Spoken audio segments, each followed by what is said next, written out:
Day 2 of the week is here. Welcome aboard. We call this the AM show, and it's all about serving you the finest of current affairs and everything else in between, politics and everything you need to know. Welcome aboard. My name is Benjamin Akakpo. Now, here's what we're serving you this morning. The news in a bit, giving you the tidbits about what to know, what's going on in the country and beyond.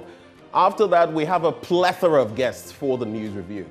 Kofi Tonto, Kofi Capito, Shamima Muslim, Amanda Akwoko, Clinton, all of those joining the conversation this morning. After that, we'll serve you sports with Muftar Nabila Abdullahi and then head into our big stories where we are heading straight to Parliament. Now, what exactly is taking center stage? The majority is threatening that if the minority remains adamant and does not approve certain things, including tax waivers, well, it will affect payment of public sector workers in the coming year, because they have also said that, listen, if you do this, it's going to impact government business, but the minority is saying that some of what you're proposing will impact the incoming Mahama administration. How will this unravel as Parliament continues with its sittings? That's the major issue we're discussing this morning in our big stories. You want to stick and stay for that, and of course, we want to give you the microphone. Talk to us on social media in the course of the show, and if we activate the phone lines, be one of those to call to let us know what's on your mind. But for now, let's settle for the news. Up next.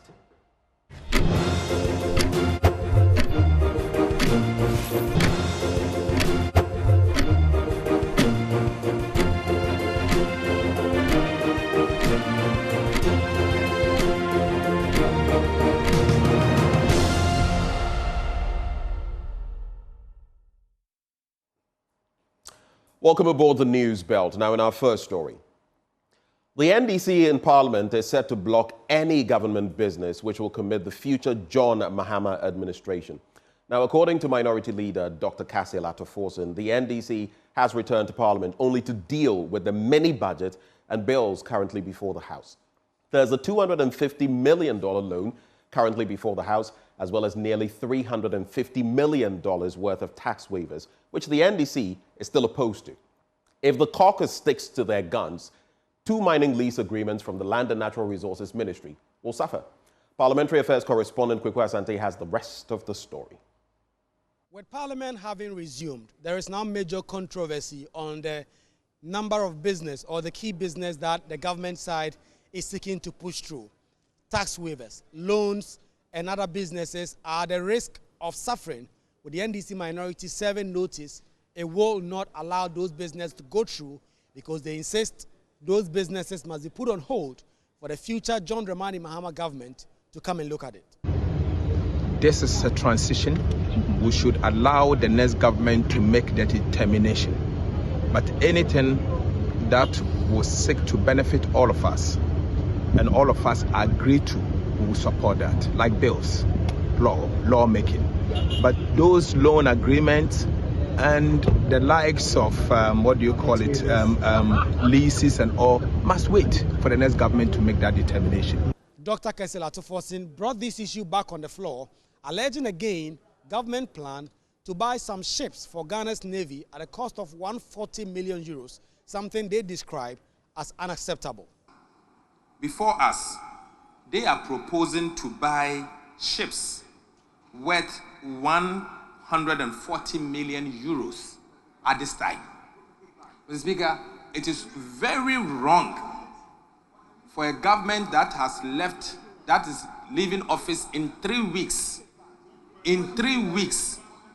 to commit 140 million euros. Samuel Okujeto-Ablakwa, MP for North Tongue, has also been reiterating his side stance on some of these businesses that the MPP side want to push through, saying that it is completely unacceptable. A total list, over 40 tax waivers, Mr. Speaker, and this will have serious fiscal implications for the next government. I mean, why do you want to saddle the next government with these huge revenue losses when you have been roundly rejected at the polls? But the 2024 running mates for the NPP, Dr. Matthew Opoku Prempeh, says these government business must go through or no business should be done with the exception of the budget. Mr. Speaker, I also don't believe that we are going to sit here and pick and choose. If we are not going to and we're left with only 1 or 2 items, let's do those 1 or 2 items and leave the incoming government with a free hand to operate as they want. But what has been agreed, vote on expenditure for the first quarter of next year and other matters that we all agree to. Let's do that, and we can rise in 2-3 days. Majority Leader Alexander Afenyo-Markin has been appealing to his NDC colleagues to come to the table on some of these businesses. For me, if members have new issues to deal with, we can deal with them. But let us adopt the report without any condition. And then we can take other matters up. That's what I want to suggest to the House. Ultimately, the Speaker of Parliament, Alban Bagbin, has issued some directives on them. Some of the businesses, he says, he will allow for them to be transacted. For some, he says, those must be left to the incoming government, while he says for some, it is simply not attainable because of the time frame that the 8th Parliament has before it expires. In the next 1 week, Parliament is going to sit on all these key businesses. It is left to be seen if the NPP side will press to get these businesses done or will wait for the next government to take them over. But the NDC are preparing to take over in the next Parliament as the majority with more than 2/3, and they say that this victory signals that the Ghanaian people simply have little tolerance for bad governance. Reporting for Joy News, Kweku Asante, Parliament House, Accra. Lastly, on the political front, as supporters of the National Democratic Congress have vowed to return to the Greater Accra Regional Office of the Electoral Commission to demand the declaration of their candidate, Felix Odate-Lamptey, as winner of the Weija Bawe constituency. The supporters massed up at the EC's office, pelting stones and burning tires in protest at the victory of the MPP's Jerry Ahmed Shaib. James Abeji has more in this report. Let's start from here, where supporters have been pelting stones around. You see stones on the ground, and this is where all of the chaos have been happening. What we've been told is they were at the roadside, the main roadside of the EC headquarters, and they've been throwing all of these items towards the Electoral Commission headquarters, where the police have been maintaining some level of order and security. You see on the ground there wires from bent car tires, which the supporters who are cladded in party colors of the National Democratic Congress have been engaged in the chaos here this afternoon. More of those bent car tires you see on the grounds there, where the police have managed to, sweep most of them off a greater part of the road with their water cannon to the other side of the road. Just some few minutes earlier, we saw some scrap dealers also making business of the situation. They've been here gathering the, wire remains of the car tires. They believe that this is their votes have not been properly dealt with because the infractions are too many. And so they have written a whole petition after 4 hours talking with the regional director of the Electoral Commission. The Electoral Commission has agreed that this morning they will give us a response. At 10 o'clock, unfortunately, we came here at 10 o'clock, and this is the result. When did you submit the petition? We submitted the petition on Friday evening at 8 p.m. as agreed with her. Did you walk out before the process ended? I walked out at a point because there are issues with some of the pink sheets. We have pink sheets that has no designation. You don't have any polling station assigned to it. You don't know the presiding officer that signed that pink sheet. No name of any presiding officer. And at the collation, we are supposed to agree on all these things before collation starts. And Madam Abigail, knowing very well what he has connived with the MPP and they are about to do, walked out of the collation room and told us, the NDCs, that if we agreed on something, we should come back. The supporters there agreeing that they are retreating back home. They are going home peacefully. They are going home peacefully. We have talked to them. They have understood us. They are going home peacefully. But Wednesday, we are coming. Yeah. All right. So those are some of the supporters there who have agreed that they are going back home and will come back Wednesday to demand what they feel is right for them, that their candidate in the parliamentary election is declared winner of the Wage-Agbawe constituency. And so that's been generally the situation here at the Electoral Commission's regional office here in Accra. Now, the economic community of West African states we'll get into that story, has commended Ghana for a successful election leading to a smooth transition. Now, speaking at the 66th session of the Authority of Heads of State and Government, the chairman of ECOWAS, Nigerian President Bola Ahmed Tinubu, singled out for commendation Dr. Mahmoud Bawumia for the manner in which he conceded defeat and gave him a standing ovation, urging African governments to emulate same. Who happens to be the incumbent Vice President, His Excellency Mahmoud Bawumia, together with the leadership of the ruling party, New Patriotic Party, NDC, considered defeat and accepted the outcome of the presidential election by congratulating the President-elect, His Excellency John Dramani Mahama of National Democratic Congress, NDC, for his victory, even before the official announcement of the election result. This gesture, as it happened in Nigeria in 2015, demonstrated political maturity and respect for the wish of the people of Ghana. Today, we have the man now referred to as Mr. Democrat, and the people of Ghana for the successful election, and all of us in the region to learn from this new democratic practice and prioritize our country's national unity to ensure political stability of the region. That this manner of peaceful transition, because the culture of democracy is not only in Western force, to give him a standing ovation.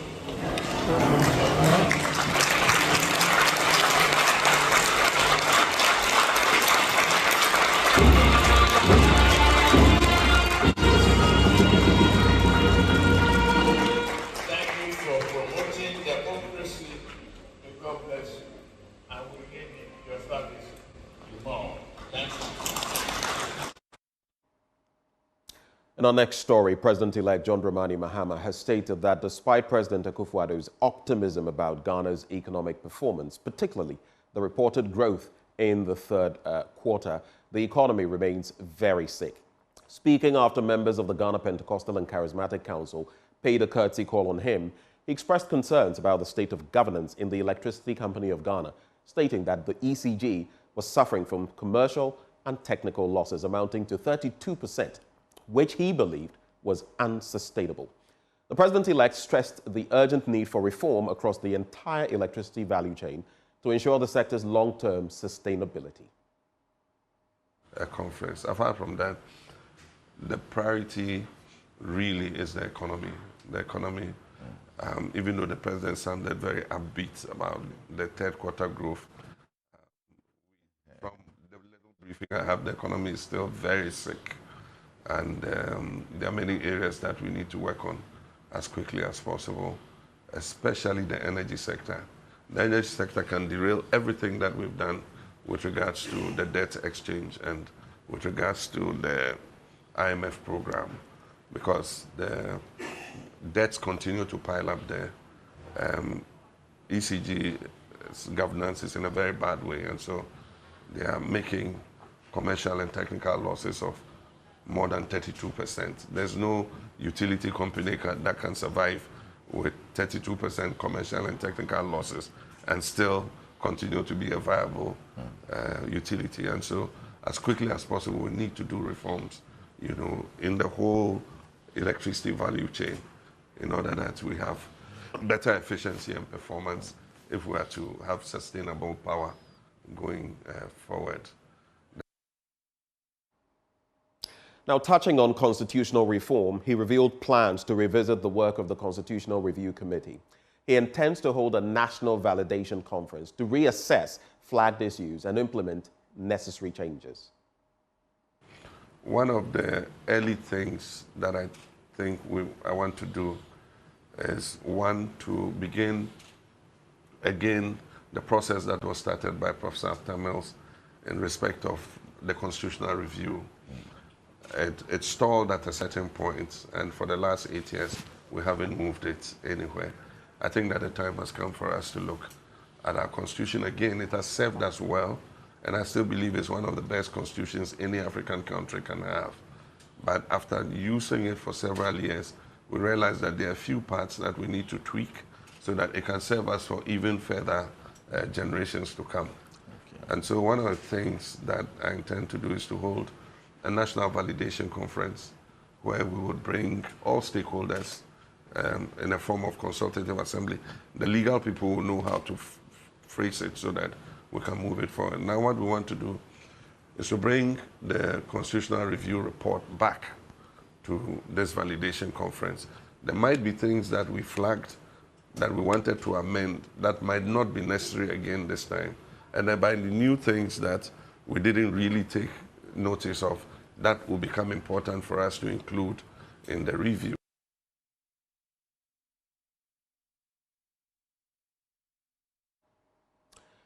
Some workers of the Ekumfi Fruits and Juices factory are calling on President-elect John Dramani Mahama to help resource the factory and start his 24-hour economy with it.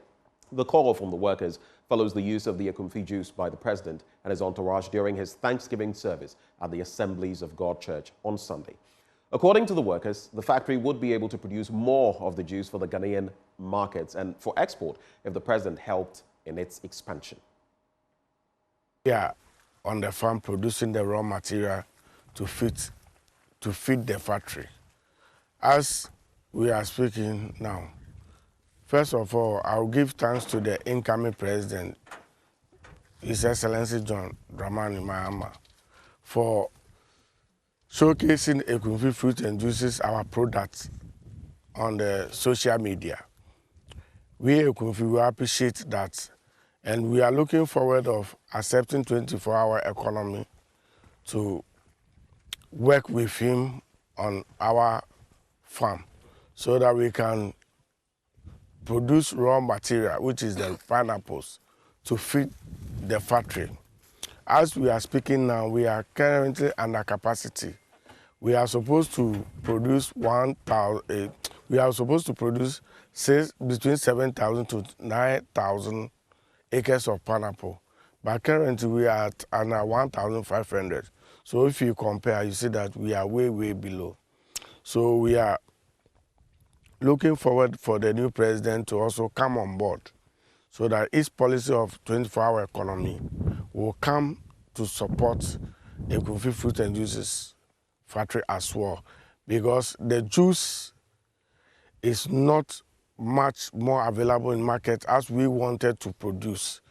If you watch, a lot of people complain that the juice is very nice, your juice is very quality, but we don't find them in the market.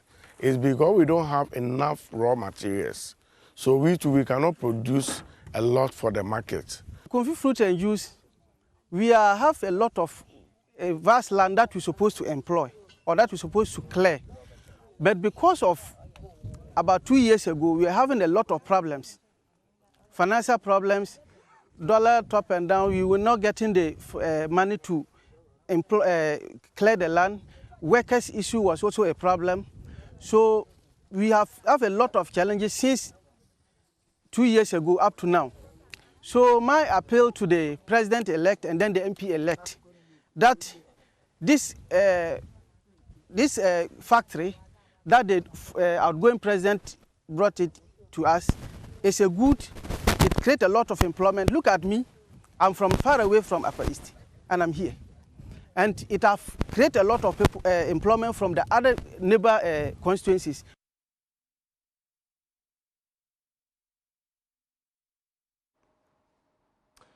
Well, energy strategist Dr. Yussif Suleimana has stated that moves by Cosmos Energy to seek some of Tullow Oil shares will attract more investments in Ghana's upstream sector. This, he believes, will send a positive signal to investors in the offshore industry as a profitable space. Cosmos argues the move is to increase their capacity for their operations, and Dr. Suleimana has been reacting to this development. As a technical person, I see such a good move. I clearly see what Tullow is going through. And this move also, they don't take it blindly because Ghana is Tullow cash cow. Ghana is the only producing asset that Tullow can boast. They had issues in Kenya, Namibia. They moved out only for some people to discover a huge amount of resources. The merger with Capricorn didn't come on, and even the operational challenges within Ghana, gas injectivity, water flooding. You need another player to help to inject some kind of either technical know-how or financial wherewithal in a way. So I think in overall, if I look at the challenges Tullow is facing, if they should come together with Cosmos, it will minimize these challenges to the barest minimum possible because Cosmos would have been able to take a lot of decisions. They would have been able to bring their full technical know-how and their financial muscle to bear.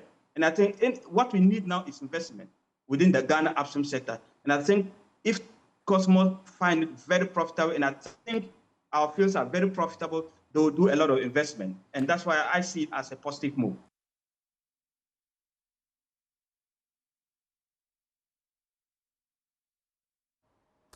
Now, staying on business, there are calls for financial institutions to support Ghana's creative arts industry to create jobs. Sub-Saharan Africa arts consultant at the British Council, Paul Kweku Akrofi, stressed the need for a deliberate policy to boost the sector. He spoke to Joy Business at the launch of the Creative Economy Week.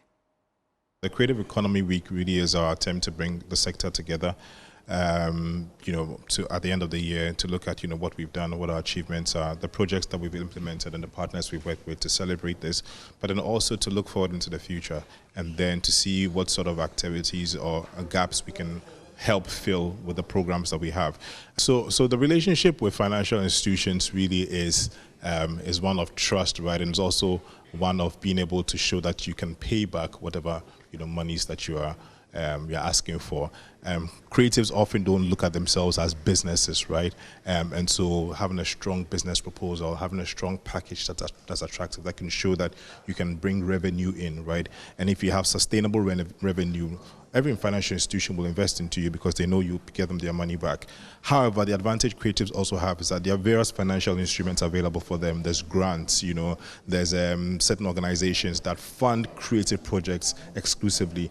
And so it's part of that is what we are trying to expose creatives so that there's mixed funding opportunities that you can access to grow your craft. And then also if you put systems in place properly, then you are bankable, because the bank knows if they invest in you, they can get their profits back.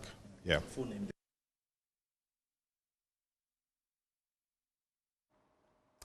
Well, it's a wrap for the business news. It's also a wrap for the AM news. But before we serve you the news review, here's our currency market update for today.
Welcome back. This is the AM News Review, and we're getting right into it. And I'll be announcing my guests shortly. And maybe in between, I'll tell you a bit about Medicas Hospital. But before I do that, those joining the conversation this morning, we have Kofi Tonto. He is with the MPP's communications team. We also have Kofi Capito. He's Executive Director, Consumer Protection Agency, and a member of the Movement for Change. Interestingly, both of them are bespectacled, just as I am. So we are all four-eyed. You know, growing up, on a lighter note, I used to tease those who had, you know, extra pairs of eyes, you know, four eyes. And then I ended up in the group, and I said to myself, now who sent me? Yeah. So this morning, all of us in spectacles here about to do the review. Later, I'll announce some other guests who will be joining the conversation as well. But for now, here we are in the studio. Kofi? Yes, sir. And I know it's going to get interesting because, so I'm going to do this now. Since you are the older one, obviously, Kofi number one, Kofi number two. Sure. Does that work? Yes. I think Tonto is fine. Tonto, eh? Tonto. Okay. I'm curious though, does your Tonto have anything to do with McTonto? No, nothing, sir. No. Nothing to do with your CVSA legend? No. Tonto is a typical Ashanti name. No, I'm just asking. It could be from anywhere. Yeah. All right, so we usually do this. Kofi, I'll start with you. I hope this morning no doctor has offended you. I remember the last time you were venting. Oh, Ghana, people offend you all the time. But the question is, sometimes you are left to no defense. You know, I'll tell you a typical story that happened in Kumasi. That some manager decided that because a developer has knocked down his wall, he got the union to do a demonstration and lock the water supply in Kumasi this weekend. Lock the water supply? Yes! To whom? To that person? No, to the people in Kumasi. Because? Because he's angry that the developer who has been assigned the land, and he has been reassigned to another bungalow. Like, you know, you are not even Ghana Water. You work for Ghana Water. So Ghana Water is in agreement with another government entity. And that the final decision is move. He got angry. And I had to get the PRC involved. I will show you their press statement. The Public Utilities Yes. They had to instruct them that they should desist from doing that. Wait, so this person is not even meant to be in that bungalow? Yes. Not even meant. No, I'm just trying to not that he was. No, he was in the bungalow. Yes, but he wasn't. He's been reassigned. Right. And he refuses to move. I see. You know, and it is so disheartening. And he is supposed to be the regional manager of Ghana Water in Kumasi. Well, interesting points you've made, but always I try to be fair. Look, because the person is not here. No, this is the PRC's press release. What does it, in summary, what does it say? They says that they should desist from doing that, and they should unlock allow the water to flow in Kumasi. So all I'm going to say on this is, if it is the case. No, it's actually that the case. I know the case. That's what I'm telling you. I try to be, you know, very diplomatic with these issues. If it is the case, you've been assigned, whether you are a lecturer or whatever, in any institution, or a public sector worker, and you are benefiting from a bungalow because you are serving with them, once you stop, you know, serving with them. No, he hasn't stopped. He's still working with them. Or if you've been reassigned, you've been transferred. I'm just saying that these are the circumstances. You've either moved on, or you've been, you know, relieved of your work, or you've been assigned to a different part of the country or some other place. Why do you retain, you know? He was bold enough to organize the labor for them to do a press conference in Kumasi. I mean, I have the video. I have the video of the demonstration and everything. I'm being cautious about it, not about the veracity of this happening. but on whether the taps were shut. No, actually shut down for 5 days. Whether that was the intent. Can I show you the press conference that they did? But this is egregious. I thought you said evidence. You're a lawyer, right? Evidence. I'm giving evidence and you don't want to take it. I don't know why everyone... No, you are there. You are going there. So we actually discussed this on a different platform yesterday. And a journalist who was a regional correspondent gave, the whole synopsis of what transpired. So basically... So before you give the synopsis, we have something better. We have a report on that situation. Oh, okay, sure. Let's just catch a glimpse of what exactly happened. The Ghana Water Limited in the Ashanti region shuts down operations on Friday in protest of the demolition of residents and property in the Ridge residential area they claim to own. In the last 3 days, residents who solely rely on water supply from the Ghana Water in the Greater Kumasi metropolis have been in a desperate search for water. Taps in their various homes have stopped flowing. They are resorting to wells and other underground water sources for their daily chores. The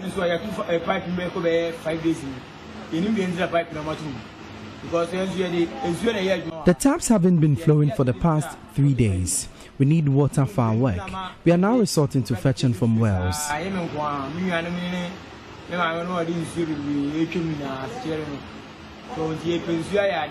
As the dry season sets in, water is now more essential for various homes and industrial chores. But the scarcity of it is presenting a daunting task on food vendors.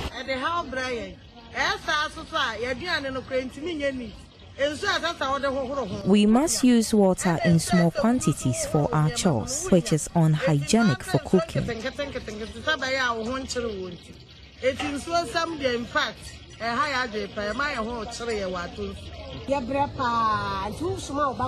My son always complains of neck pains because he must fetch numerous buckets of water.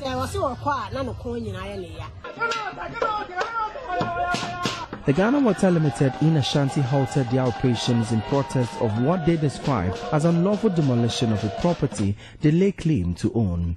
Fences of 2 residents occupied by their top managers were pulled down by a private developer. We will not give in. No way. That this property will remain the property of Ghana Water Company. But Joy News checks revealed occupants of 200 bungalows on the 400 acres of land retained by the Asante were to be relocated into newly constructed ones. The property, we are told, was given as a collateral to private developers taxed to construct bungalows for government agencies affected by the retainment.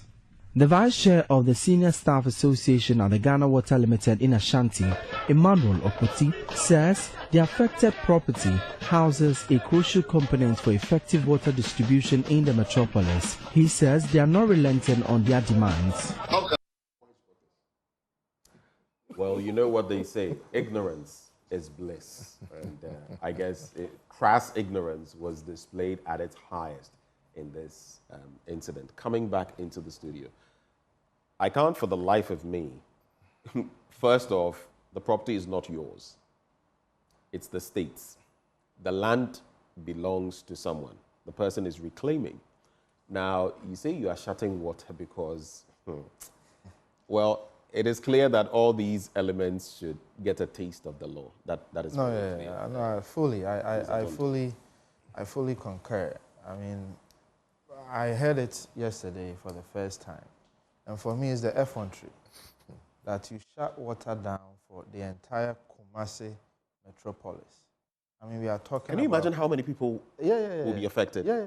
Can you imagine how many people will face, and you see, we have a cholera outbreak in the country. Yes. In the Western region, it is most pronounced. But do you realize the importance of water around this time? And someone says, a property has been demolished. So, like, what is wrong with us? Look, let me tell you what. I am personally involved, so I know a lot. As of Wednesday, Thursday last week, I went to Ghana Water's headquarters at the ministry, trying to engage Mr. Brahma. Unfortunately, I think he's not in the country. So I asked somebody, who can I speak to? Then they took me to a lady's office. I don't even know the lady. So when I got there, I didn't even know why I was there. And Kofi, we have to summarize a bit because we have to get into Fine. But yeah. The bottom line is, they are aware, the Ghana Water headquarters is aware that that person is misbehaving in Ashanti region. I was in one of the director's office when he called him. The guy was furious that I had gone to that woman who was the real estate, the estate manager, to say that the guy is being difficult for the people to have access. I heard him attack me on the speaker radio. Okay, because, like I'm saying, institutions don't work, and I've told you this several times. Leadership don't do what they are supposed to be doing. Okay, and until we do that and hold people accountable, as we all enjoy when we travel outside, that, you know, we know that there's law and order. You cannot do this. In Ashanti region, specifically the Kumasi metropolis. And you do this, and he can get away with it, then he goes and organizes the union to hold a press conference as if somebody is trying to, the land doesn't belong to you. The owner of the land, who is Otufo, Otikoko says that I have taken my land. There's an agreement. Developers build so that we can relocate the Ghana Water workers. It is completed, gated community with security. The guy says that there's a 10% price that he has to pay, so he's not moving. I have all the information. I think here. we get the thrust of it, but the impunity, we cannot say that this is the first act of impunity. No. I'm not justifying it, but I'm saying that maybe we should say impunity begets impunity.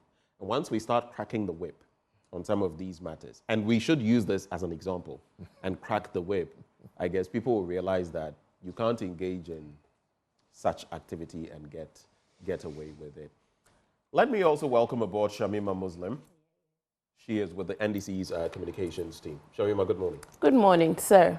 Is that all you have to say this morning? Is that all you have to say this morning? Oh, you can. No, not that one. Not that one. Congratulations are in order. She's an idea, so. No, congratulations are in order. He knows. Okay. Kofi 1, 2, 3, 4, 5, 7, 8. Capito. No, it ends at 4. It's Kofi 1, 2, 3. No, this woman, we go way back like way like back. spinal cord. Way Other issues. Not even the vertebral column, the spinal cord. It goes deep. You know what is interesting? When I saw her on television, and I'm glad that at least she declared. Yeah. And I said, Shamima, when did this thing happen? Because she was such a good journalist. Thank you. And she's still a good journalist. Thank you. Okay. So, and you could sense some little things in her back then that she might lean towards, but it was professional. Thank you. Thank you. So I'm happy that I did finally. my job. I mean, history was on its way to be Yes. made, and we had to be part of Anyway, it. so officially, Thank you, sir. congratulations Thank to you. you. Congratulations. Moni Ejumayo. Thank you. I think all thanks goes to the people of Ghana. I mean, we came on here so many times. We made the appeal. We made our case. Right. And we pleaded with you to vote for the NDC and John Dramani Mahama and vote for the future of this country. And you heeded our plea, and you did it marvelously. And it is pleasant in our eyes. We thank God. We thank the people of Ghana. Even as we begin the long, arduous task of resetting this country, we'll still appeal for your support, your understanding, your patience, your prayers to bear His Excellency up in prayers with strength of spirit and body, that he will do right by the people of Ghana, and we will all together build the Ghana we want together. So once again, thank you so very much, dear Ghanaians. Well, you've made it sweet, succinct. Thank you very much. Kofi Tonto, so I'm just going to give you about 40 seconds. Yeah. She's already had her take with this. Yeah. Kofi has sparked, as he would usually do, but we are trying to douse the fire with the water from Ghana Water Company that has been shut. Which is not coming. In the Ashanti region.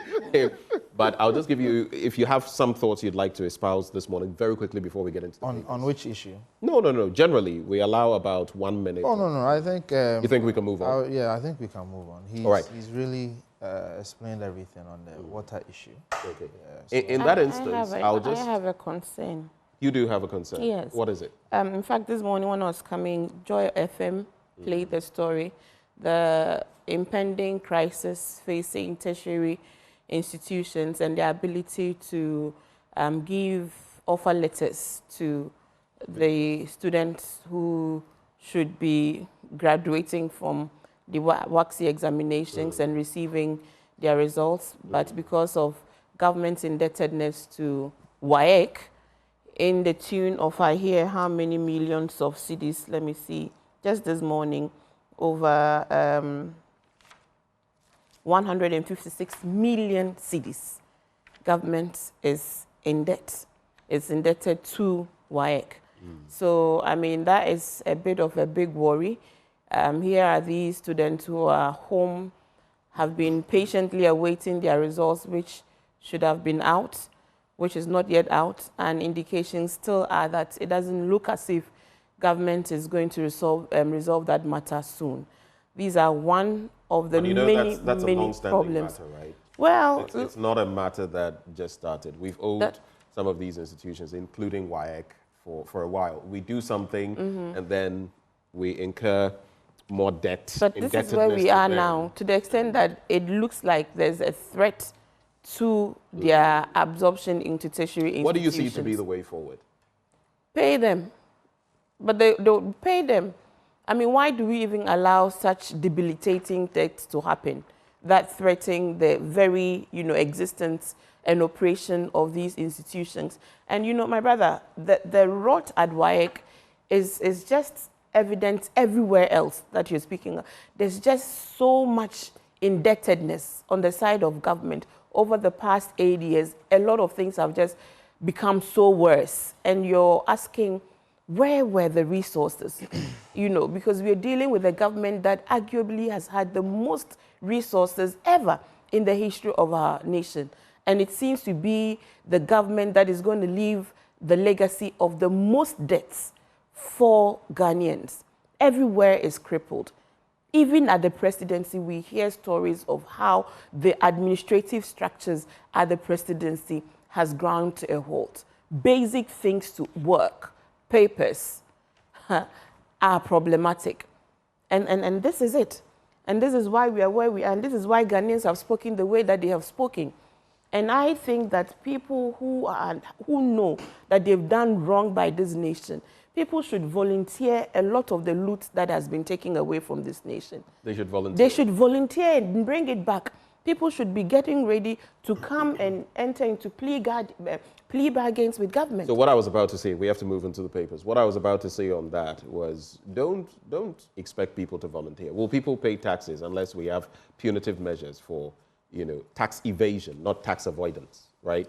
So if you want to put systems in place, and this could be free advice, you better start, as you take over as an administration, since you're a member of the NDC, you could look at propositions that will incentivize, if anyone has loot, okay, this is, because I've heard people say, I've heard ordinary Ghanaians, they've called into the show and said, look, we are not so much interested in people going to jail. I mean, it could be both. But the point is, whatever has been taken, we want to recover and use it to build our state. Yeah. That is it. So maybe that's something else we could take on. But let's quickly get into the papers. Ladies first, I'll start with you. What papers are you looking at? Give us the headlines and then single out one or two stories. I have the Republic with me and... The New Republic. The New Republic. Okay, there's an old one there. Okay. There's Republic and then the New Republic. Banner headline, shareholder shocks SIC's diabolic AGM with injunction. Sabotage, NPP mole leading HR flats with 3,500. Mahama's momentous comeback, a change to rewrite Ghana's destiny, Baka Vomawo opines. And of course, Musa Dankwa demystifies voter apathy rhetoric linked to the NPP's defeat. I think Musa Dankwa is man of the moment, indeed. The Daybreak reads, Atu forcing fights Nitiwul over cost of 2 ships, and National Service Authority refutes claims of payroll fraud. That's very long in coming. And Suleiman Abrahima commends pleas for professionalism during 2024 elections. Okay, Also, so we'll usually do the headlines for one paper and then get into it. So I propose if you have a story from the New Republic, you can get into it. If not, then we can look at another paper. I think that for the major story here is Mahama's momentous comeback. I think it's a significant turning point in the history of this nation. And I think that the stars aligned to make a huge statement, not only for the opposition, the outgoing New Patriotic Party, but most importantly for the incoming government. And as I heard, and I've continued to hear the incoming President John Dramani Mahama speak to the nation and speak to members of his government and posit that there's truly going to be a new chapter, that this huge mandate that we have been given by the people of Ghana with a sweeping majority in Parliament, it's both a blessing and it could be a curse. And it is up to us, an incoming government, to ensure that it does become a blessing to the people of Ghana. And, you know, to the extent that we didn't envisage such an outcome in terms of the margins, the regions, you know, and the wins across board, to the extent that we had titled our manifesto Resetting Ghana Manifesto. And the people have given us the greatest opportunity to truly reset this country. And the indications we are hearing so far from His Excellency about the constitutional review areas and how we would quickly bring some of those outstanding issues back to force, and how he would use that majority he has very responsibly and still intending to work cooperatively with the opposition if they would allow cooperation to prevail, given the level that they have currently sunk into. But, I mean, bottom line is, as he has said, he would ensure strict accountability from everybody who find themselves in government. And he's giving warning, if you know you're not up to the task, please stop presenting your CVs, because it is really going to be There's work talk of a lot of wrangling, and no pushing, business shoving, as lobbying usual. for as it should be around these times. People should know that, I mean, the plan has been that ex gratia, for example, you know what your party has said about ex gratia. So for those pushing, maybe they should know that this is what is going to happen, and it's not going to. I'm sure they are aware. They are aware. Yes, it's a unique opportunity to be part of this history of, you know, this new independence Ghana is about to forge. Right. So help us go. Kofi Tonto, before you get into your paper, just a quick one. You are with the Movement for Change. How did you find your performance in the 2024 elections? We didn't say we were going to win. We said we are forming a movement. You did not say you were going to win? No. We said we are forming a movement. A movement that is going to gradually grow to be something else. Okay, including my nephew, Kofi Tonto. But I did hear some of your members, spokespeople here join us and talk about the fact that you were going to, Really? I don't know who said that, but I knew that it's a movement that is going to grow and become bigger. Or maybe it was just to show somebody something small. I don't know who. Small what? And they showed them, didn't they? But some find your performance disappointing from the standpoint that you did not even come after the two major political parties. Sure. Nana Kwame Bediako also, gave you a smack. Yeah, but you know what happened in this election, right? And What I'm not going to What happened? Because look, in the paper, somebody is saying the MPP burns over 300 million on December 7th. Okay, I don't know how much the NDC spent. I don't know, because I haven't seen anything. I've heard of parliamentary candidates. No, I'm just saying. Or aspirants who supposedly blew 10 million cedis on Yeah, so when people are doing that, how do you end? Feel free. We're in a new dispensation of real freedom of speech. The journalism after freedom after is the speech. same. What I have said before is what if I don't have the proof, why do I make sure? Allegedly. So Ben, basically,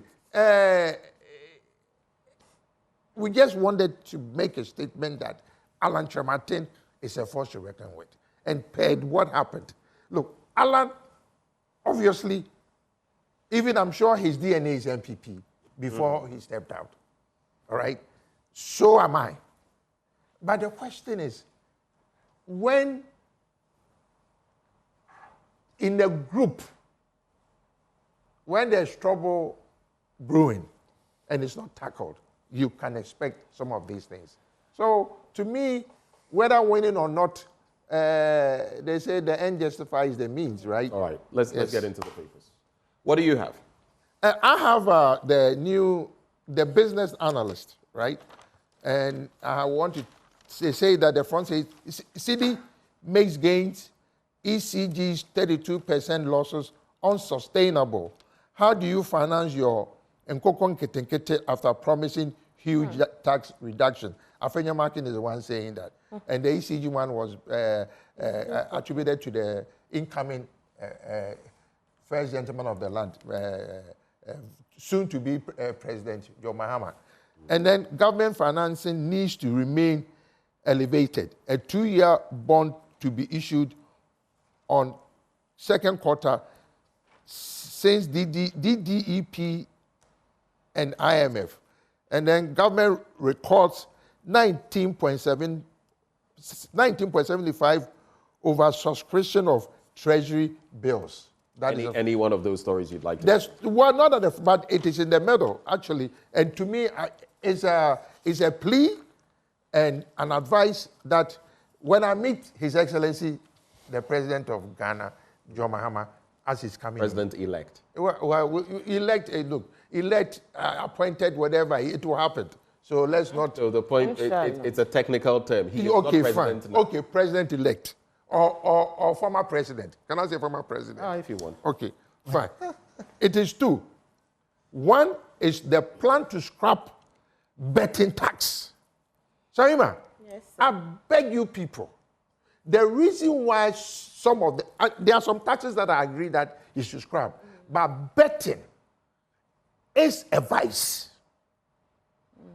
It's just like smoking, alcoholism, and the best thing to do is to make sure that you bring it to the bare minimum. Yeah. So taxation is a deterrent for people not to take part. I hear the young men. Yes. And it's because they don't have jobs. Yes. Not because they like to bet. So I would advise create jobs for them to have a gainful employment instead of going into tax this betting. Because it can become like an addict. Yes. Who is a drug addict, alcoholic, okay, and even we need the money. Yeah. Assuming that they become addicts, we need to rehabilitate them. Yeah. And these taxes, as is done in other jurisdictions, we have Alcohol Anonymous, we have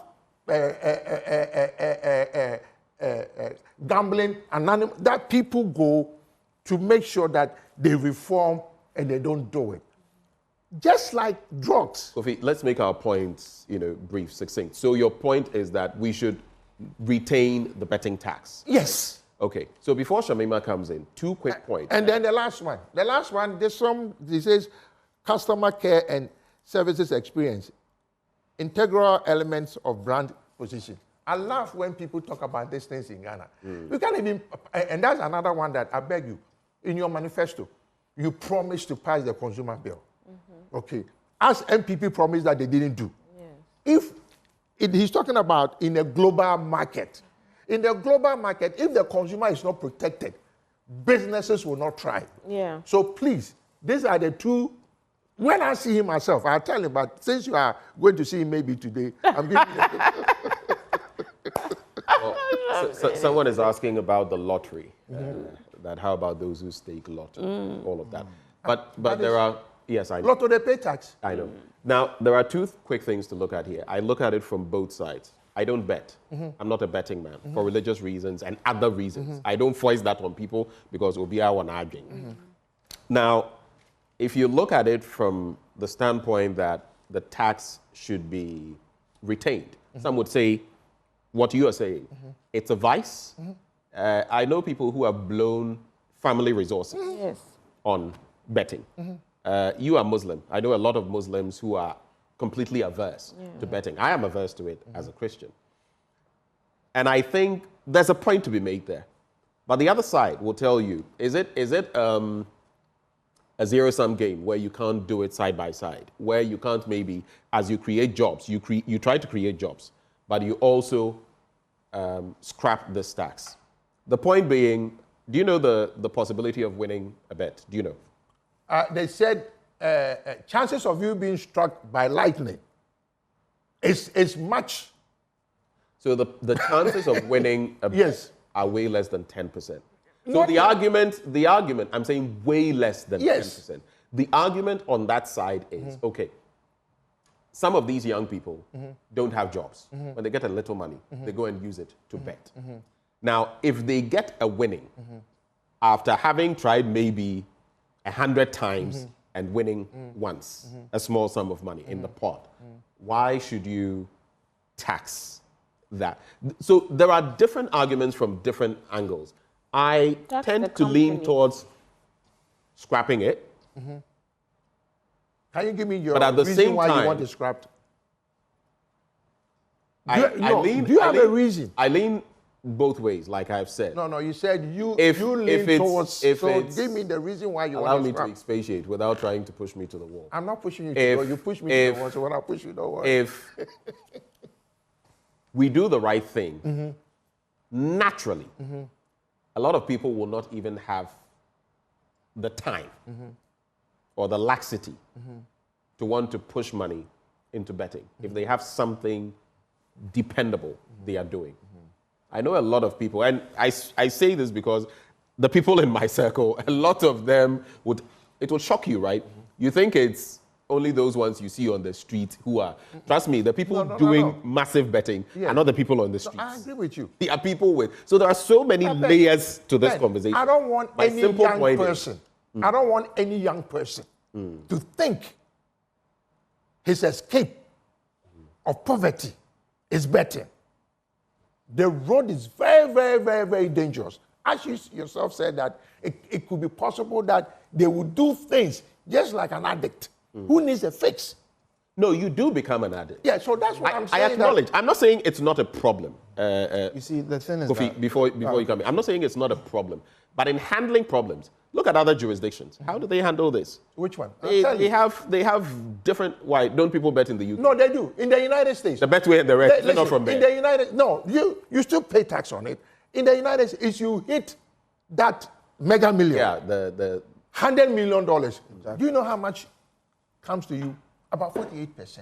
Oh, yes, they pay taxes. Yeah. So, because, you see, Lotto... But their system is different from ours. I'm just saying, on so many fronts. No, Lotto is Lotto. You cannot justify Lotto in China and Lotto in Ghana and Lotto in America. Lotto is Lotto.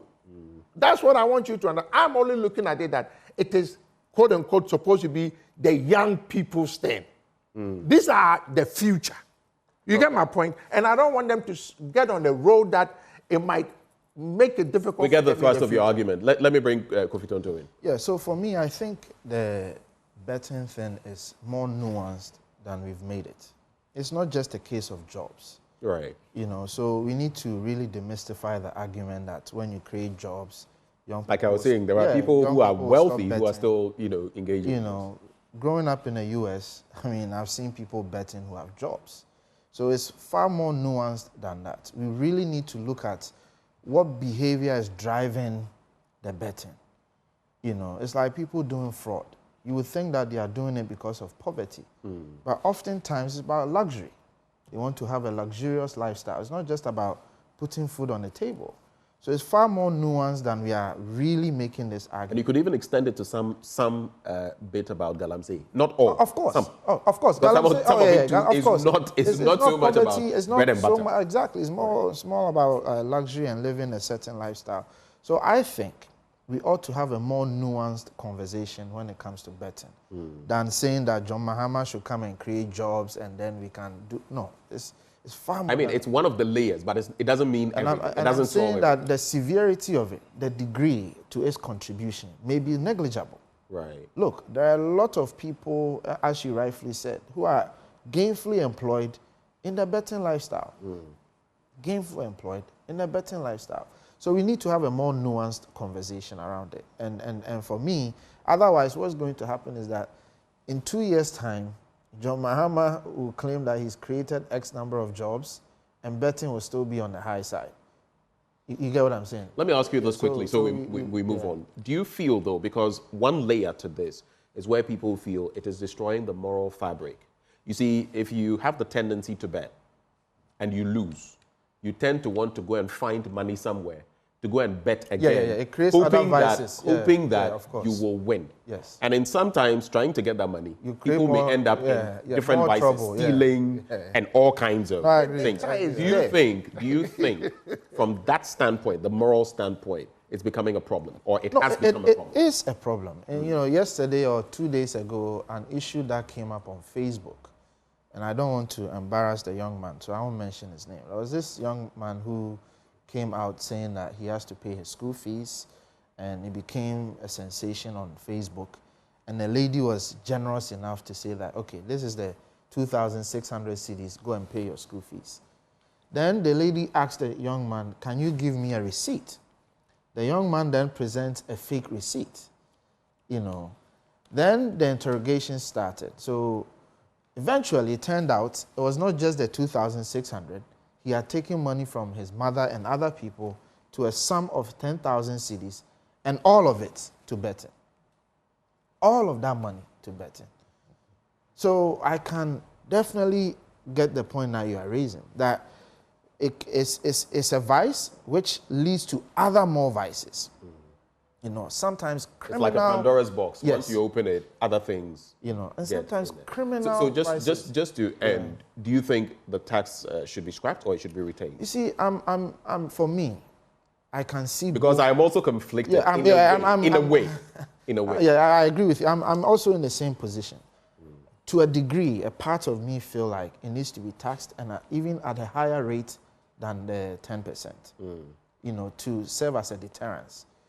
Then I can also see the initial argument, which I said is nuanced, that maybe it should be a gradual process. It shouldn't be... So I can see you are somewhere on the fence. Yeah, exactly. All right. Let's get into the Daily Guide newspaper. Kofi, we don't have that much time. Give me 2 seconds. Kofi, we can't keep doing this. I beg you, give me 2 seconds. Then we should scrap taxing alcohol, taxing cigarette. No. I'm agreeing with you. No, you're not agreeing with me. You are telling me that. I'm saying that it's a vice. In the United States, you talk about gambling in the United States. I said it's... Hold on, let me. Okay, we all live there. We all live there. You live there. You have 20 seconds. I'm just telling you that. Stop doing this. We cannot encourage. I'm not against betting. Don't make it sound like I said you should be against betting altogether. No. You see, Lotto... It's a vice. It's a vice. Listen, we do this for revenue sake.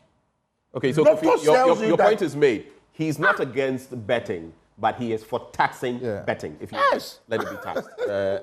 Let's get into the Daily Guide. So for me, the Daily Guide, it says the NDC sues EC over 5 constituencies outcome, 2 dead in Yinahini Kasutia clash, President Akufo-Addo's statue vandalized, police go after perpetrators.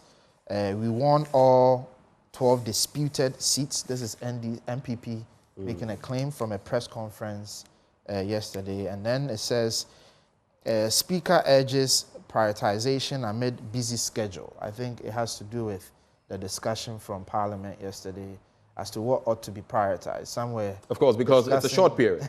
And if you don't prioritize and do certain things, you will run out of time and you would have done nothing. So you better prioritize and look at the most essential. And I think I agreed with Napo's argument that let's leave the big things for the next Parliament, because you have just about 2 weeks or so.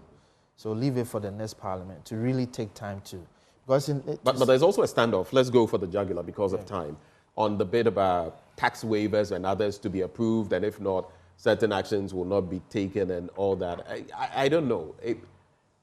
Is it soreness, is it bitterness, or is it being intransigent from the NDC's side as well? Because they did not show up saying that they are still against. But to be fair to them too, it's not now that they are saying they are against these things. They've been against it for a long time. These tax waivers? Oppositions are usually against these things. You know, once they become the majority, it will surprise you that... No, but when they were the minority, they have consistently been against this. No, that's what I'm saying, that they were the minority and they will be against it. Once you come into majority, oftentimes your position changes because now you are running the government and there are some tax waivers that you need to stimulate the economy that you want to revive, to create the jobs that you want to create, right? So John Mahama, if my memory serves me right, His Excellency wants to create about 3 million jobs. That will require some degree of tax waivers to be able to stimulate the jobs that you want to create. So you see a 360-10 once they become the majority and they have business to do. So it's not, again, some of these discussions are far more nuanced. But hopefully not. You see, on the tax waivers and others, sometimes it is the quantum of it. It is how many we are looking at. It is which entities are involved. All of that. It is maybe the conflict of interest of entities that are very tied to the tentacles of certain people in government and all of that. It's complicated. Yes, very complicated. And that's what I'm saying, that our positions change depending on where we stand. Because when the NDC was in majority during President Mahama's time, we can also show you a number of tax waivers that they gave out. And then all of a sudden, they became against tax waivers. No, they are not against It's not a general bit, though. And I don't think... We are against what we have seen. It's not a complete wholesale being against tax waivers. That is an incorrect statement to make. But again, I've spoken about quantum. And you look at some of the figures we are looking at, and it becomes a bit of a concern. Shamima. Right. So two things, just to clarify. Just a quick reaction, if you do, because he has others. No. What I just wanted to say that we can't be against tax waivers. Okay. We're against the extent and the amount of tax waivers, the revenues we have lost over the past 8 years. And yesterday, if you were listening to Sami Ablakwa, he gave us just how much you were hoping to give tax waivers to companies that we have found are closely associated. You know, this clannish regime that has been managed by this, outgoing government has just, you've eroded trust in so many institutions.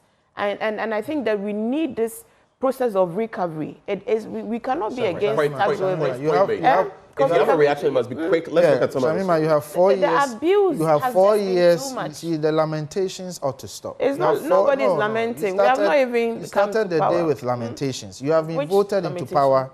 You have just about 2 weeks or so. You took over the affairs of the nation. We have not taken over the affairs. You have about 2 weeks or so to take over the affairs. More like 3 weeks, and you can do whatever you want to do. Which we will. But some of the lamentations, which you continue to... There are no lamentations. You must be held accountable. Okay, Nobody is You've done so many wrong things. Nobody is disputing. Speak with such, Let's get into our next story. Obviously, there are differences in opinion, and that's fine. I'm not speaking with disregard. Let's get into it. I'm actually... Ladies and gentlemen, for the sake of time, let me manage this. Let's get into our next story. Kofi, let's get into our next story, please. President Akufo-Addo's statues vandalized. So this, for me, is an issue that needs to be looked at very carefully. You see, we cannot claim to be against impunity.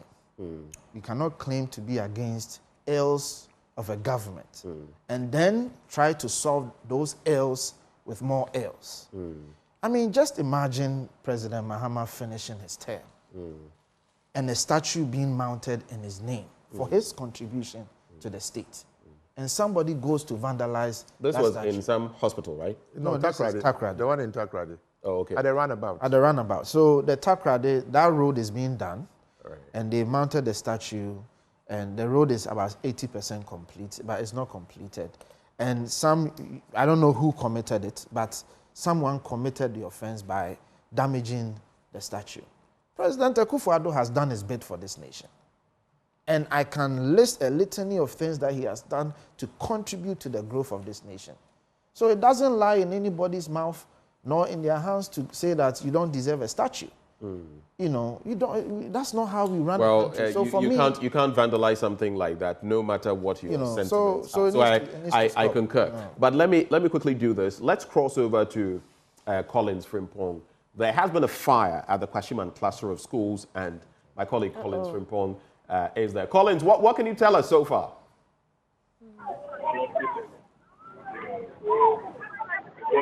Hello, Collins. If you can hear me quickly, what can you tell me about the situation on the ground?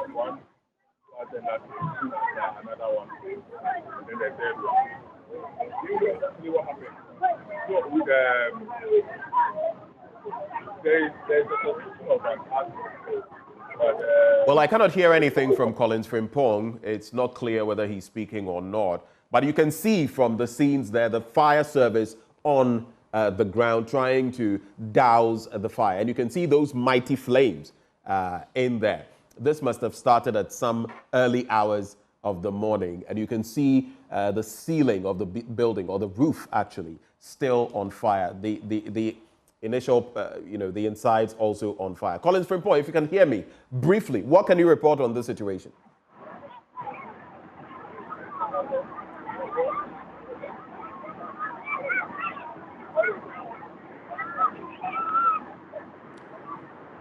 All right. So let's come back into the studio. But that's a sad situation. You know, a country trying to develop more infrastructure and all this. Only God knows what this will mean for, because this is a cluster of schools. I don't know how many buildings or how many rooms will be affected, but some of our young people definitely will be affected, impacted by this fire. Can we come right into the studio and continue from here?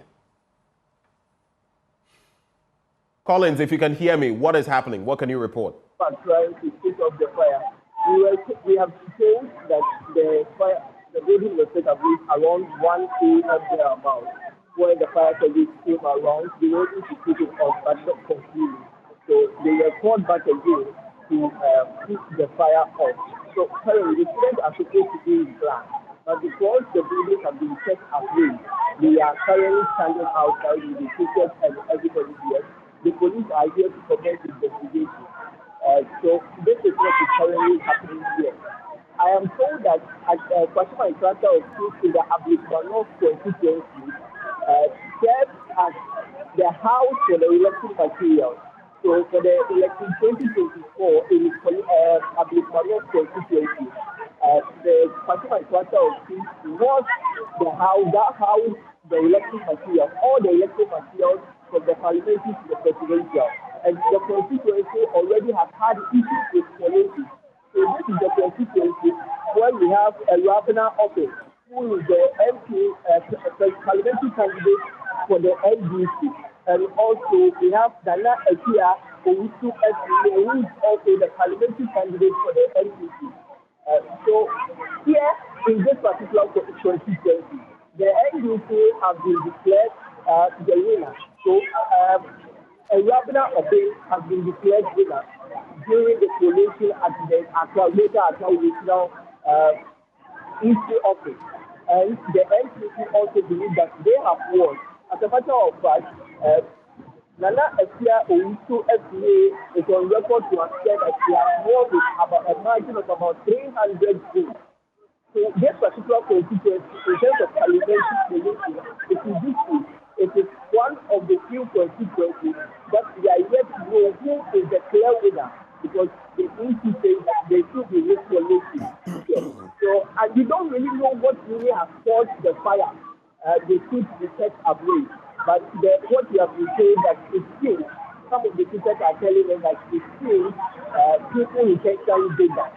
So the incident happened at exactly 1 a.m. according to an eyewitness who was here. The incident happened at 1 a.m. and the main building, that's how the electric materials, the 2024 parliamentary presidential electric materials for Ablikmano has been set ablaze. The fire service are still here, the police are still here doing investigation.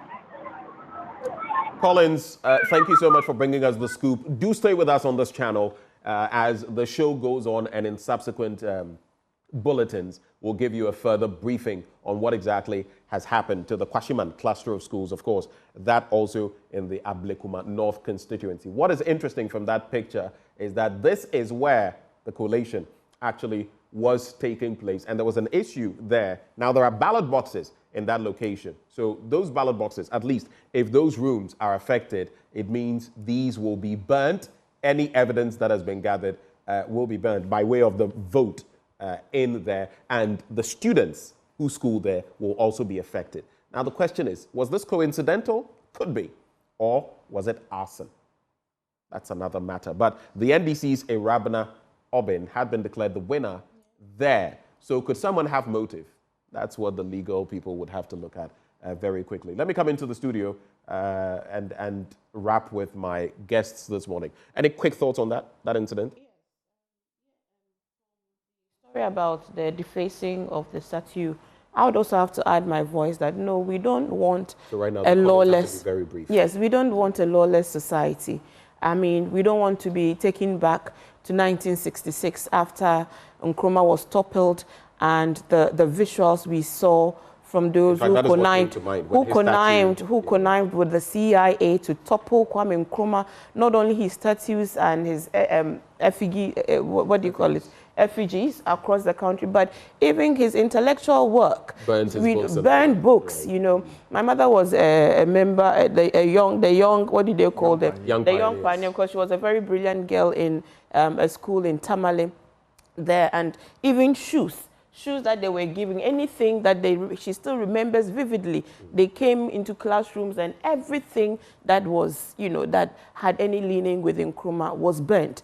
We don't want to return to those dark days. Let's avoid these matters. He's done what he's done, and he's paid the price dearly for, you know, these actions or acts of self-aggrandizement. Respect must be given our leaders, no matter how you feel about them. I agree. And then to this matter, quickly, I think the Electoral Commission, really, everybody is speaking up and out about the Electoral Commission in the way they've conducted themselves.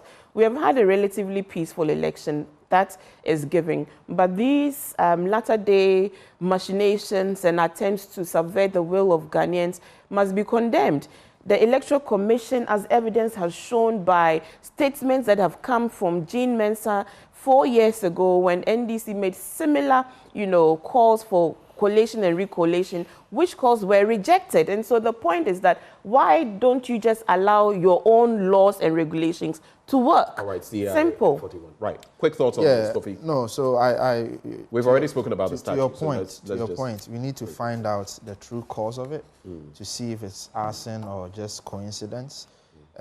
But certainly, we shouldn't entertain any form of hooliganism and thuggery, as evidenced by the NDC in the last few days, you know, forcing Electoral Commission officers to declare in their favor in an unconstitutional manner. We shouldn't allow such things to occur. All right. Kofi Capito. You know, on the statue, I have a problem that it looks like we do this and it's not good because we've used the state's money, people's money to do this.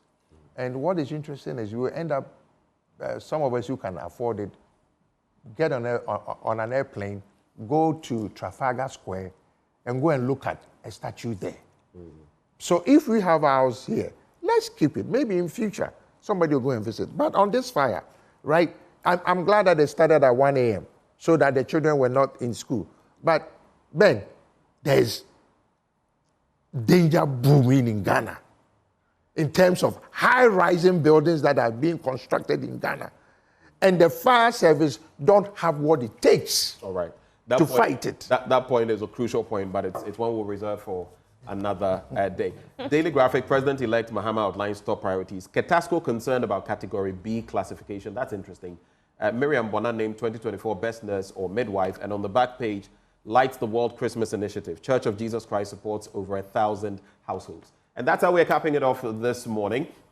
Shamima Muslim is a part of the NDC's communications team. We also have Kofi Tonto. He is with the MPP communications team as well. We had Kofi Capito, Consumer Protection Agency. He's one of the leads.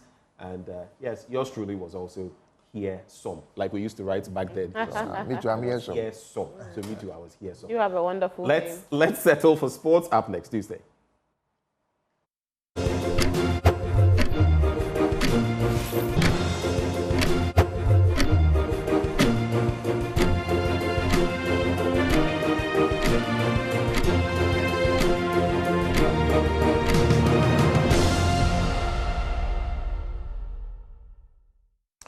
Let's bring you sports now on the AM show. I am Muftau Nabila Abdullah. Ghana's Mohamed Kudus has been named in the CAF's best 11 in the year under review. The Black Stars forward scored twice during the African Cup of Nations in Côte d'Ivoire early this year, when the senior national team was knocked out of the competition after drawing 2-2 against Mozambique in its final group game. During the CAF awards ceremony on Monday in Marrakesh, Mohamed Kudus was named in the squad. Let's take a look at the squad that was put out by the Confederation of African Football in partnership with FIFPro as they released what they believe is the best 11. Andre Onana of Manchester United and Cameroon, he did not win the best goalkeeper of the year. It went to Rowan Williams of South Africa, but Andre Onana is in there. Then there's also a place for Senegal's Kalidou Koulibaly in defense for the CAF best 11. And also, there is Chancellor Mbemba. Chancellor Mbemba was part of the Côte d'Ivoire team, Congo team rather, that had a very good spell during the African Cup of Nations in Côte d'Ivoire. In fact, he was one of the most outstanding players in the competition. He plays for DR Congo and Olympique Marseille. And also, still in defense, there is Mohamed Kudus. He's a forward. He was named in the forward lineup of the African Player of the Year. This was his goal against Egypt during the African Cup of Nations, which took place in Côte d'Ivoire. Sofwan Amrabat of Morocco and Fenerbahce is also in there, a midfielder for Morocco and Fenerbahce. Franck Kessié, he captained Côte d'Ivoire to win the African Cup of Nations. He is also in there as well. And there's a place for Yves Bissouma for Tottenham Hotspur and Mali. And he's also part of the midfielders put together by CAF and FIFPro. Mohamed Salah, Liverpool and Egypt, a forward here. And also Ademola Lookman as well as Victor Osimhen. So Victor Osimhen, he won the African Player of the Year last year. He plays for Nigeria and Galatasaray. Ademola Lookman won the African Player of the Year yesterday during the awards ceremony. So these are the players who have been lined up by CAF and FIFPro as Africa's best 11 for the year under review. And these players are named in the squad by virtue of the fact that they played incredibly well in the year under review. Hence, these are the players that CAF has announced as their best 11. So it's a 3-2-2-3 formation. And Ademola Lookman, as I mentioned, he toppled the likes of Hakim Shrafi to be able to be named African Player of the Year. And he becomes the second Nigerian player back-to-back to win it after Victor Osimhen had also won it last year during the CAF Awards ceremony. And guess what? When he picked up the award last night, he described it as the best moment of his life. But in fact, turn your pain into your power and continue to fly. God bless. Ademola Lookman switched nationality to play for Nigeria just about 2 years ago, and 2 years on, he's been adjudged African Footballer of the Year. Now let's come home and hear from the General Secretary of the Sports Writers Association of Ghana, Charles Osei-Asibe. He has suggested to the incoming government to prioritize the development of athletes. Those of us who play sports or who administer sports, we're only anticipating a quality 4-year term. The last government did something through the Africa Games. We've had some infrastructure, and I speak only about infrastructure. I don't do the politics of sports. This government should build on the infrastructure and encourage athlete development. Because if we have infrastructure and we're unable to have quality athletes, then we can't even bring countries here to come and compete because we'll always be last. We wish them well, and we hope that in the coming years, Ghanaian athletes in all spheres of sports will be able to go international and win more laurels for Ghana. But remember, what is also important is reward for athletes. Reward for athletes. It must not only come from the central government. Ghanaians must appreciate what these athletes do. Maybe when I come back later and want to wrap up the year, we'll discuss a few things that went on within the year that I feel we shouldn't carry into the new year. Norgeland, they came to Ghana to spend some few days in the country as part of their cultural exchange program. Norgeland is more of a feeder club for Ghana's Right to Dream Academy, and in their visit to the country, they taught certain parts of Greater Accra. My colleague Haruna Mubarak was with them and filed this report. With the Danish Super League on break, FC Norgeland seized the opportunity to embark on a 5-day cultural exchange program in Ghana. One of the highlights was a visit to Jamestown in Accra, a community famed for its rich boxing heritage. At the Bronx Boxing Gym, players were challenged to test their endurance, starting with a local boxer.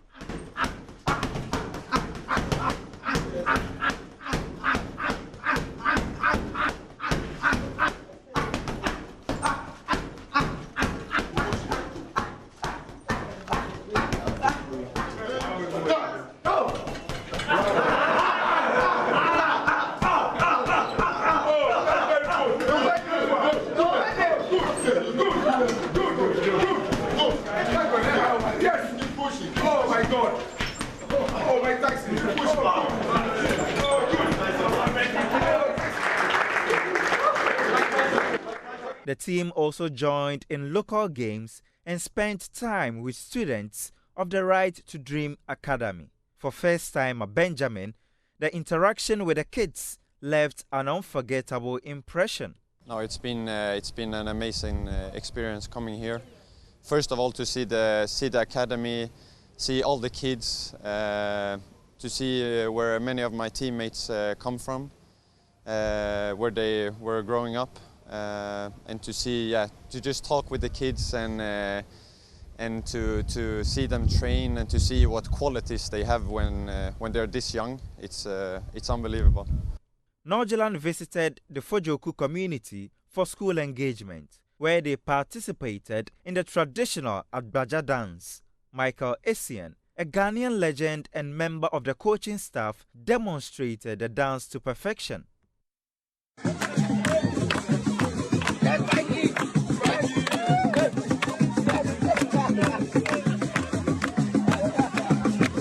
Following the experience, head coach Olsen is confident that the exchange program will enhance the squad's unity.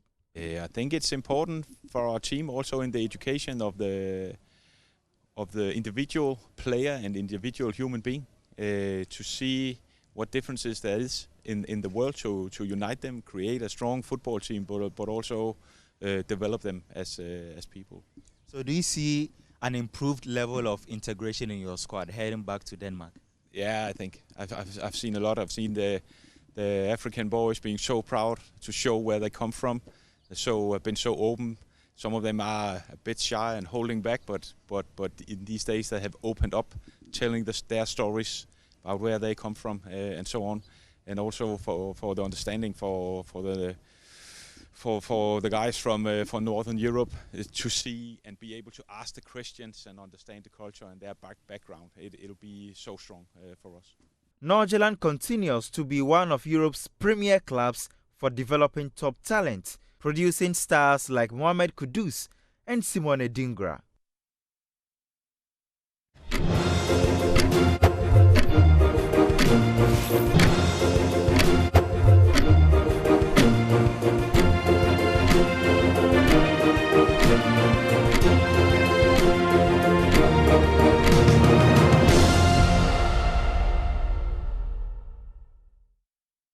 Back on the AM show, and we gave you a teaser of that issue, that fire at the Kwashiman cluster of schools, where indeed the ballots for the Ablekuma North constituency are also. Let's cross over to Collins Frimpong to give us the latest on what is happening there. The fire service is on hand. Collins, what can you tell us so far on that conflagration?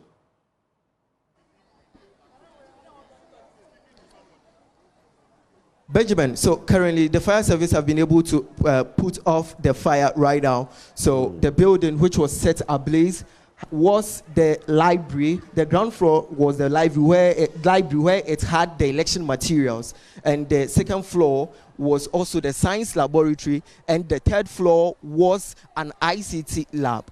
All the materials in or all the items in the building now have been set ablaze. Nothing can be picked from the inside, and the buildings, as you can see in your shots, have cracks all over the place. Windows, everything have been removed. What we were told is that this incident happened around 1 a.m. So currently the students were expected to write an exams today, but according to the head mistress here today, they are asking the students to go back home today until a decision is being taken. So the students are going back home. They were expected to vacate on Thursday, complete their exams this week and vacate on Thursday. But this is not going to happen. So they are waiting on the municipal director of education to take a decision on what they should do. So currently the students are outside. I have an eyewitness here who at the time the building was being set, was on fire. He was here and saw everything. Good morning, please. What's your name? Good morning. My name is Nipakpo. I understand you were here when the building was on fire. What really happened? Yes, around midnight. Yeah, we got wind of what was happening. So we came around, and there was the police, and then one fire tender, and they were trying to manage. And then the second fire tender came, and then the third one came. And somewhere along the line, we realized they were struggling. And especially because of the shortage of water. So I had to let them know that there is a borehole here that can supply them water. So we got the lady who manages the bathrooms to switch it on for them, supply them water. So they connected it directly to theirs, and they were using. So they didn't have issues with the shortage of water at all, and they managed to, put it under control. So, what do you think may have caused this? Obviously, it is the ballot papers that were being stored here, because behind me, behind the wall, we have discovered ballot papers that have been bent, and this is where the others were also being kept. So generally that's our suspicion. What we are seeing here, the ground floor was the place that the ballot papers, everything were kept. Exactly. After the elections, all the polling stations, we saw them come in taxis, and they were coming with all the electoral materials. Do you have an idea of the number of people who came here to do this? Actually, it's an eyewitness behind the house whose brother has a fitting shop, and so he says occasionally people come to remove things from the parked cars. So he usually is very observant when people are walking around. So he saw these three guys who strayed into his house. It's a passage through to which you get to the motorway. So these three guys with something in a polythene walked through his house, and he saw them and asked them to, he asked them what they were looking for. They said they were just passing through. They were looking for a way to get to this side of, then he told them that it's not a thoroughfare, so they should, go away. Then he left them. Soon after, then people that were praying on the park saw the smoke, and they heard a blast. So then they raised the alarm, and then the police also came and, help the situation. People here, how do you feel in terms of security? I understand you stay around. How are you feeling? How are the people feeling here? Yeah, it hasn't been like this in a long while, because it's a safe seat for the MPP. So just I could remember it's just once we had issues when Ras Mubarak tried. There was a gunshot. But then after that, there hasn't been any skirmishes, so it's just the recent election that brought the tension. But, so we are not, it's a mixed feeling. Yeah. Thank you. Your name again? Nipakpo Thompson. Thank you, Mr. Thompson. So, Benjamin, this is the situation here in Ablekuma North. If our listeners will remember very well, this particular constituency, that's the Ablekuma North constituency, is one of the heated constituencies in the 2024 parliamentary elections. So, Erabna Oben is the parliamentary candidate for the NDC, and we have Nana Ekwia Owusu Efriye, who is also the parliamentary candidate for the MPP. Initially, on the Monday or on the 9th of December, at the regional coalition office, where the NDC supporters and some of their national executives marched to the regional coalition center, demanding that the Electoral Commission should declare this particular seat and other few constituencies, including Dome, Kwabinya, and Okainkwe Central, in favor of the NDC. So this particular constituency has been in public space or has been in the media for some of these things. So the issue has been that the NDC claim they have won this particular seat. NPP also claim they have won this particular seat. So this is what has brought the whole issue. So as we were told, we can confirm investigations are already ongoing. The fire service, the police, everybody is here. They've begun an investigation into the matter. But what we can confirm is that the library or the building, which was the library housing the election materials for the 2024 presidential and parliamentary elections, have been burnt. Nothing can be taken from that building, and also the science lab for the school, that's the Kwashiman cluster of schools, have also been burnt, as well as the IT laboratories. Currently, the students are outside, they are on the field, the teachers are also there, the headmaster and the teachers are also not going to engage the media. But the decision management of the school have taken right now is that they are asking the students to go back home, even though they are supposed to write exams and expected to complete them this week and vacate on Thursday. They are waiting on the decision that the Municipal Director of Education is going to take. But right now, nothing is happening here apart from investigation. No learning, no teaching. And that is my colleague, Collins Frimpong. Right behind him, you can see the footage, the scenes there. So the library affected, the IT lab and the science lab both affected as well. This may have been targeted, and I say may because we do not know the full scope of what happened. But like I said initially, could this have been arson, or is it sheer coincidence? Now, in there, we had the ballots for Ablekuma North constituency, which has been hotly contested by Erabna Oben on the NDC side and Nana Ekwia Owusu on the MPP side. Now, Erabna Oben of the NDC had been declared winner, but then there were calls for, recollation among others. And so these ballots were here being stashed in the library of the Kwashiman cluster of schools. And there you have it. This dawn, from an eyewitness account, a mechanic in the neighborhood of that cluster of schools says 3 men were walking through with something in a polythene bag, seeking directions, sort of. Before they heard it, once they had moved on to the school's end, they heard a blast and then fire, smoke, and this is what we woke up to this morning, if you missed the details. Very sad development, especially if it proves to be arson. Motive would have to be, interrogated. Is one side or both sides? I mean, what is happening here? Is someone trying to conceal evidence that would point to someone winning the election or another person losing the election? And the students, mind you, have also been affected. They were due to sit an exam today, which means they cannot sit the exam. And now the district educational setup will have to come into the fray to sort the situation out for them. But this is a sad development. And if the long arms of the law find that arson was in fact in the picture, then those involved should face the full rigors of the law. And those are the sad scenes we see behind us there. This will take taxpayers' money to fix. Well, those are the scenes from the Kwashiman cluster of schools in the Ablekuma North constituency. We'll keep our eyes on that beat still. And if there are any further developments, we shall bring them to you.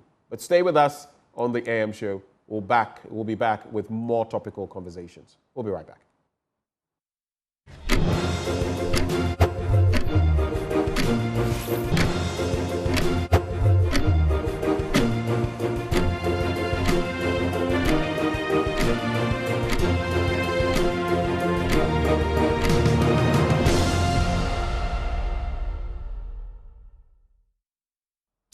Welcome back on the AM show. And do you know the importance of recycling? Have you contemplated it? We have a lot of waste in our system, but there's a group that has been doing some massive work in that regard. I'm talking about Recycle Up Ghana. And this morning, we have their executive director joining the conversation, Abdulrahim Shaibu Isa, executive director of Recycle Up Ghana. Good morning. Good morning. Thank you for having me. I like your jacket. Thank you. I like yours too. All right. So tell us about Recycle Up Ghana. What is Recycle Up Ghana? So Recycle Up Ghana actually is an organization that focuses on empowering young people to develop solutions to Ghana's environmental challenges. Now, when you say Recycle Up Ghana, normally you would think it's recycling only, right? Mm. But our Recycle Up Ghana stems from the mindset perspective, where we say recycle up entire Ghana, right? Okay. So we're shifting our focus and our mindset to see waste as something that is of value, right? So that's basically what Recycle Up Ghana. Waste shouldn't be wasted. Exactly. Yeah. I see. How long have you been in existence? We've been in existence for 10 years. Okay. Since 2014, actually. So this is your 10th anniversary. Exactly. Right. And I mean, what initiatives, what have you been up to in terms of your footprint, what you have been doing on the ground? Great. So, well, we've been doing a lot, but just to name a few, I think our focus areas has been specifically in supporting young entrepreneurs who are into the waste sector, right? Right. So with that aspect, we've actually supported young entrepreneurs specifically to build their businesses and even provided some infrastructure support with respect to machines and other things that they can help in recycling our waste, right?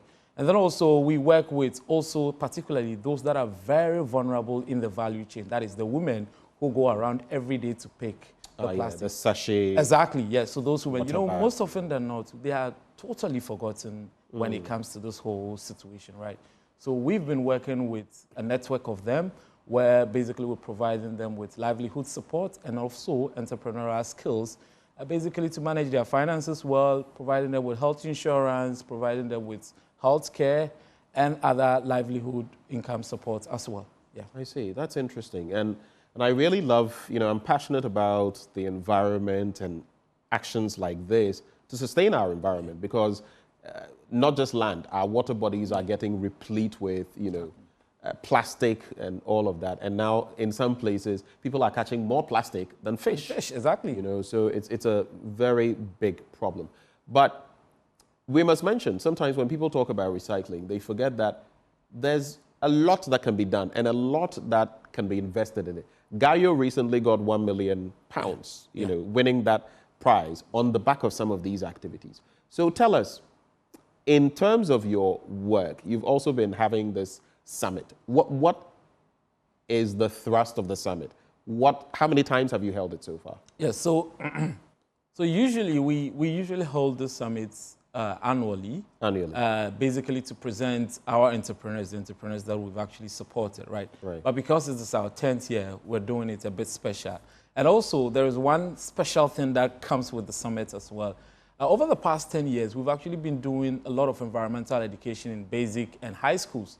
And as part of that, we've actually put together all the knowledge in a handbook that young kids in basic and high schools could actually use.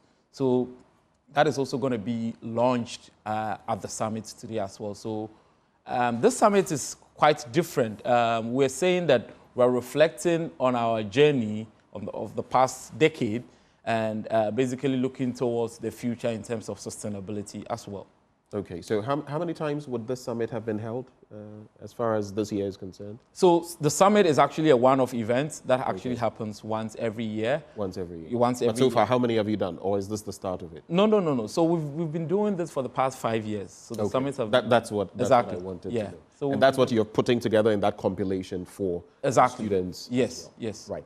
Now, in this year's summit, I mean, I'm looking at the theme. It says, Journey Towards Sustainability, Reflecting and Celebrating 10 Years of Progress. Why this theme, and what can we expect at the summit on the back of this theme?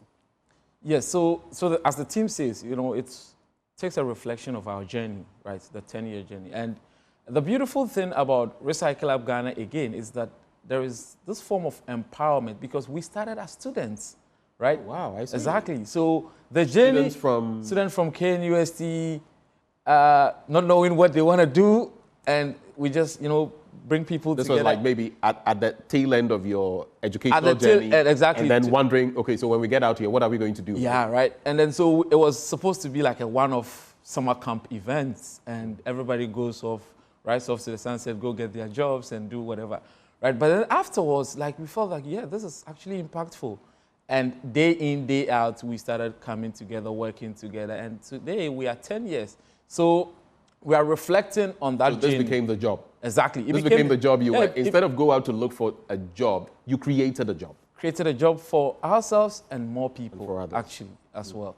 So that journey is what we are basically reflecting on to see how impactful it's been, and also to serve as a motivation factor for other young people that, you know what, whatever you feel that you have that passion in, or whatever you're passionate about, because this is something that we love to do, and we thought it was just, you know, jokes, right? We're just doing something. But we can transform whatever we love to do into something really meaningful and even create jobs for other people as well. And tell me, in terms of the impact, the ripple, not effects, but benefits. Yeah.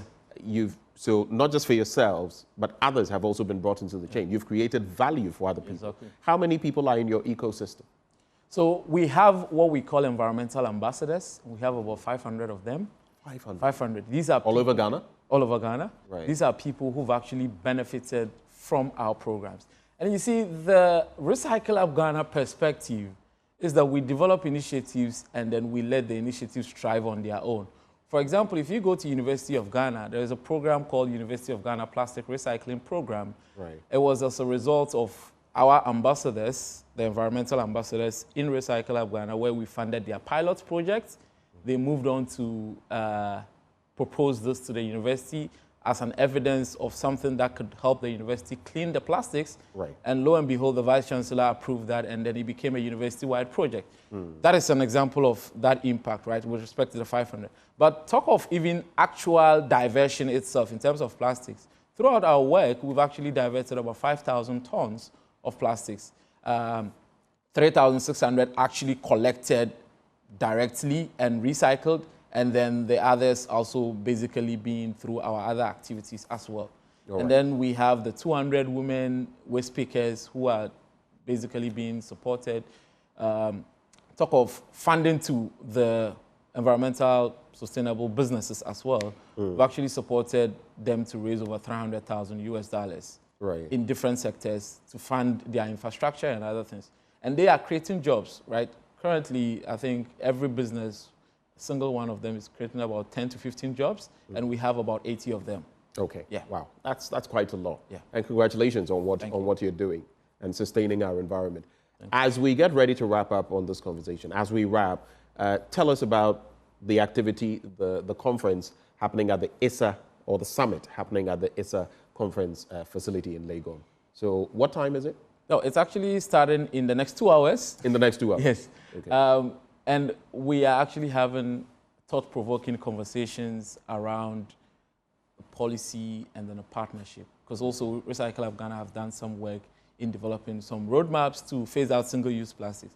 So now we're engaging MESTI and the private sector to have that discussion about how private sector and the public sector can come together to drive sustainability. So that's a very interesting discussion that you would want to be interested in. I know I would want to be exactly a part of that. And then, of course, also, I mean, like I talked about, the handbook, we are launching the handbook there, and you get the opportunity to also have a feel of what that handbook looks like and get to see what is in. It's something that we believe that every kid in Ghana should have. It's a handbook material they can use at home. Right. They have exercises they can do. So that's something that we should be looking out for. Apart from that, also, we are having wonderful conversations around sustainability. We are having entrepreneurship, climate-focused innovation as well. Yeah. Abdul, thank you so much for joining the conversation, and kudos to you one more time. Thank you for having me. That is Recycle Up Ghana. It's their 10th anniversary. They are having this summit at the ISA conference facility in Legon. In 2 hours, they'll be set to sail. And that is the executive director, Recycle Up Ghana, Abdulrahim Shaibu Isa. Thank you for joining the conversation. Thank you for having me. Now, stay with us, Ghana 4, because when we return, we're going to be having Dr. Kabiru Mahama, who is from the Vice President's office, Dr. Mahmoud Bawumia's office. And we also have the South Dine legislator, Roxanne Nelson Dafeamekpor, a member of parliament. They'll be joining me for the hard conversations right here on the AM show. Do stay. We'll be right back.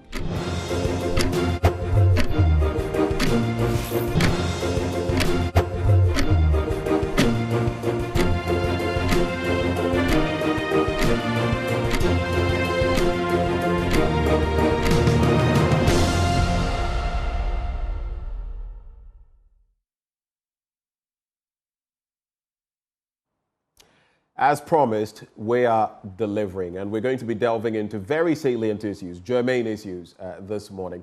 And I have the pleasure of bringing you Dr. Kabiru Mahama. He is a technical advisor to the Vice President of the land, Dr. Mahmoud Bawumia. He works in his office. He joins us for a conversation. And of course, he is also the MP-elect for Wale. He joins the conversation shortly. We'll also be joined by the South Dine legislator, Roxanne Nelson Dafeamekpor. Good morning. Good morning. Congratulations are in order. Thank you very much. You've had to work for this. Yeah, it's not. And it's been a long road, right? Yeah. Because after the parliamentary primary, it was contested by the main contender you went with, Haji Larba, and it was a long, winding route. When was the court case concluded? September? Yeah, I think the court had the judgment on the 2nd of September. 2nd of September. So, and the court ordered a rerun of the elections. So, and the rerun was done on the 9th of September, thereabout. Okay. So, and then the rerun also ended inconclusive because sorting was done and someone had to snatch the ballot away. Yeah. So it was left with the neck to look at the facts of the case and then make a determination. And at the end of the day, next settle. They determined it. Yeah, determined I should be the candidate. And then basically from September to December, 2 months was what basically we had to pursue the election. So you could understand why I was missing in action. Because it was an intensive, vigorous campaign. We needed him back, mindful of the fact that that is a constituency of the vice president. And going into the elections, the vice president must first and foremost secure his backyard, if for anything at all. Imagine if we had lost this election and Wale was also gone.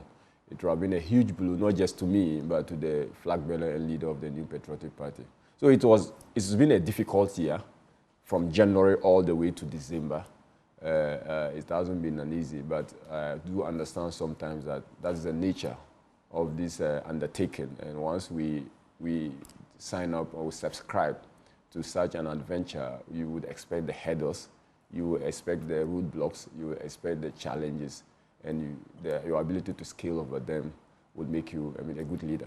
So basically, our journey was not easy, but thanks to the good people of Wale, first and foremost, I want to thank the Vice President sincerely because he provided leadership that brought finality to the matter, even though it was done under a very difficult situation. But the leadership, the clarity of that leadership was what gave us the victory.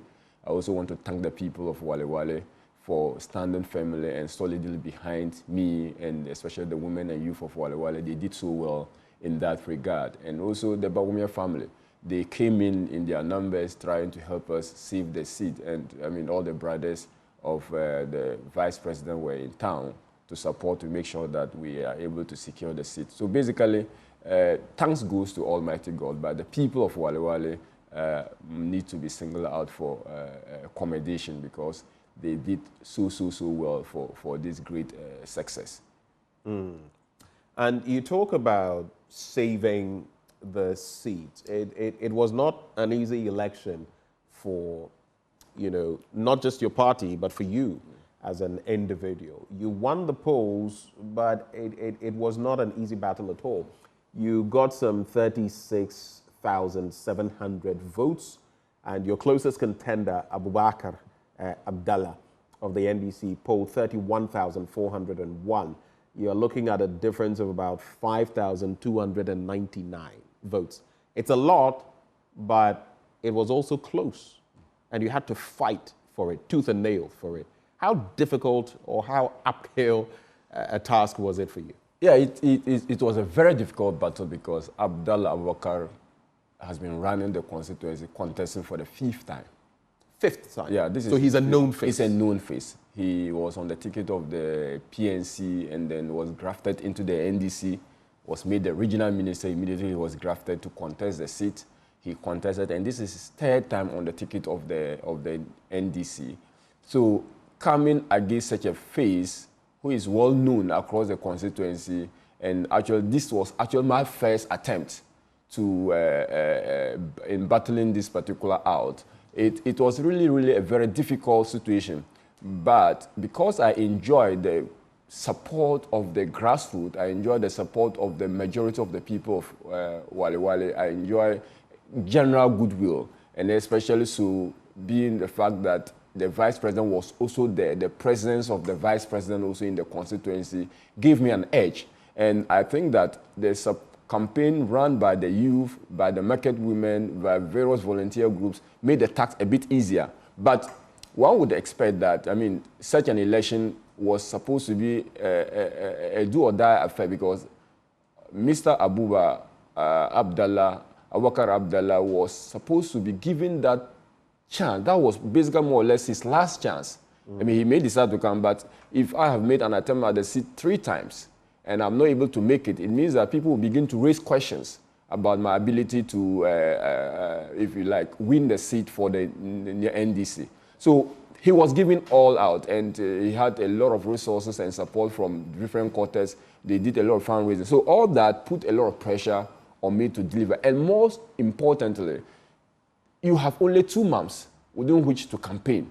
And that was something that also put me in a very tight corner to secure the victory. And if you look at the general trend of elections across, in the Northeast region, we had 4 seats, now reduced to 2. And all that put together, and if you like, the people development of the apathy towards... Did you say you had 4 seats in the Northeast? Yes. I thought it was 3 apiece. Yeah, I mean, in the past, now it's 3 apiece. So that whole, environment put you in a very difficult situation, and we need to work day and night. We need to use every single minute to reach out to the people. A lot of door-to-door engagement, a lot of engagement all the way to midnight, to 2 o'clock a.m., 3 o'clock a.m. in the morning. We needed to do that to secure the seat. So it was a very difficult battle. But what pleases me is that we have won against the NDC in a margin that has never been experienced by any new patriotic And I was just about to get to that, because if you look at the 2020 polls, when Hadia Larba was the candidate, she won, but it was 32,294 votes to Abdallah Abubakar, and he is the contender. He's been there, done that. He polled 30,615. If you look at this difference, it was actually less than just about 2,000 votes. But now you've increased it to about 5,000 on the back of the contest of the parliamentary primary, on the back of disgruntled Hadia Larba supporters, and on the back of the 5th term contender in the person of Abdallah Abubakar. So you did face hurdles, a lot of them. Yeah, and that's why this achievement is no mean an achievement, because, considering the situation we found ourselves, and we increasing the margin and winning by a gap no MPP candidate or a new patriotic party candidate has ever won with such a margin, I feel like it's a huge achievement. And it is something that was achieved by the dent of hard work we put into the whole exercise, the support the Vice President brought on board, the support of the youth and women of Wale Wale, the elders and the constituency executive, everyone coming together made this success a reality. And for me, I am content that despite the general laws, despite the loss in the presidential or the loss out in all this, the national picture, I feel happy that at least the Vice President and the people of Wale Wale have demonstrated that when it comes to Wale Wale, when it comes to local policy, when it comes to the backyard of the Vice President, they still love him. And I mean, this win is there's no better communication to the effect that the people love the Vice President than this result they have shown in the Northeast region and in the Wale Wale constituency, to be precise. Because in the presidential, we won by a whopping 16,000 votes difference. And if you look at the presidential result, it shows clearly that the Vice President is loved by the people of Northeast region. He's loved by the people of Wale Wale. The parliamentary candidate, that is my good self, I mean, is loved by the people. And but for that love, we would have also achieved this significant gap in terms of the margins of win between myself and the NDC's parliamentary candidate.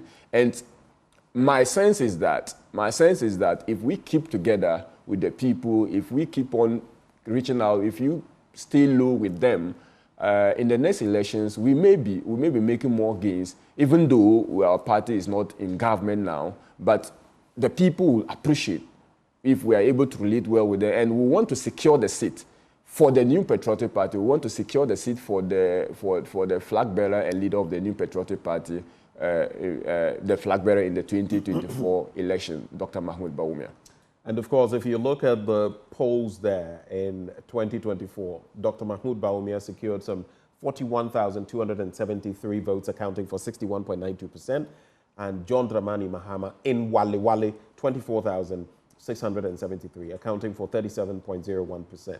But some would say, I mean, it was to be expected. This was the home base of the Vice President. Of course, when you go to the Savannah region, that was also a whitewash for John Dramani Mahama. But congratulations once more. However, we've had discussions in the past, Dr. Kabiru Tia Mahama, in our other studio, and we're talking about the issues affecting the ordinary Ghanaian man, woman, child. And sometimes it was downplayed a bit. Oh, it's not as bad, it's not as bad. Did you see this gargantuan loss coming? In the Fourth Republic, apart from maybe 92, where it wasn't even a contest in Parliament, we've never seen this kind of, parliamentary monopoly, if you like, and this sort of gap. How do you reflect on this, especially as someone working in the office of the Vice President? Well, so, put it bluntly, none of us expected a loss by such a gap. None of you? None of us. Nana Komia says, as of February, your party, through your internal research, you knew you were going to lose, that John Dramani Mahama was going to win. Yeah, research, polls upon polls suggested that the election was a close contest, and that if we put some work to it, we could overturn. And we wanted to focus on the parliamentary majority, because that will give us an edge, that in the event of a rerun, we'll have an edge.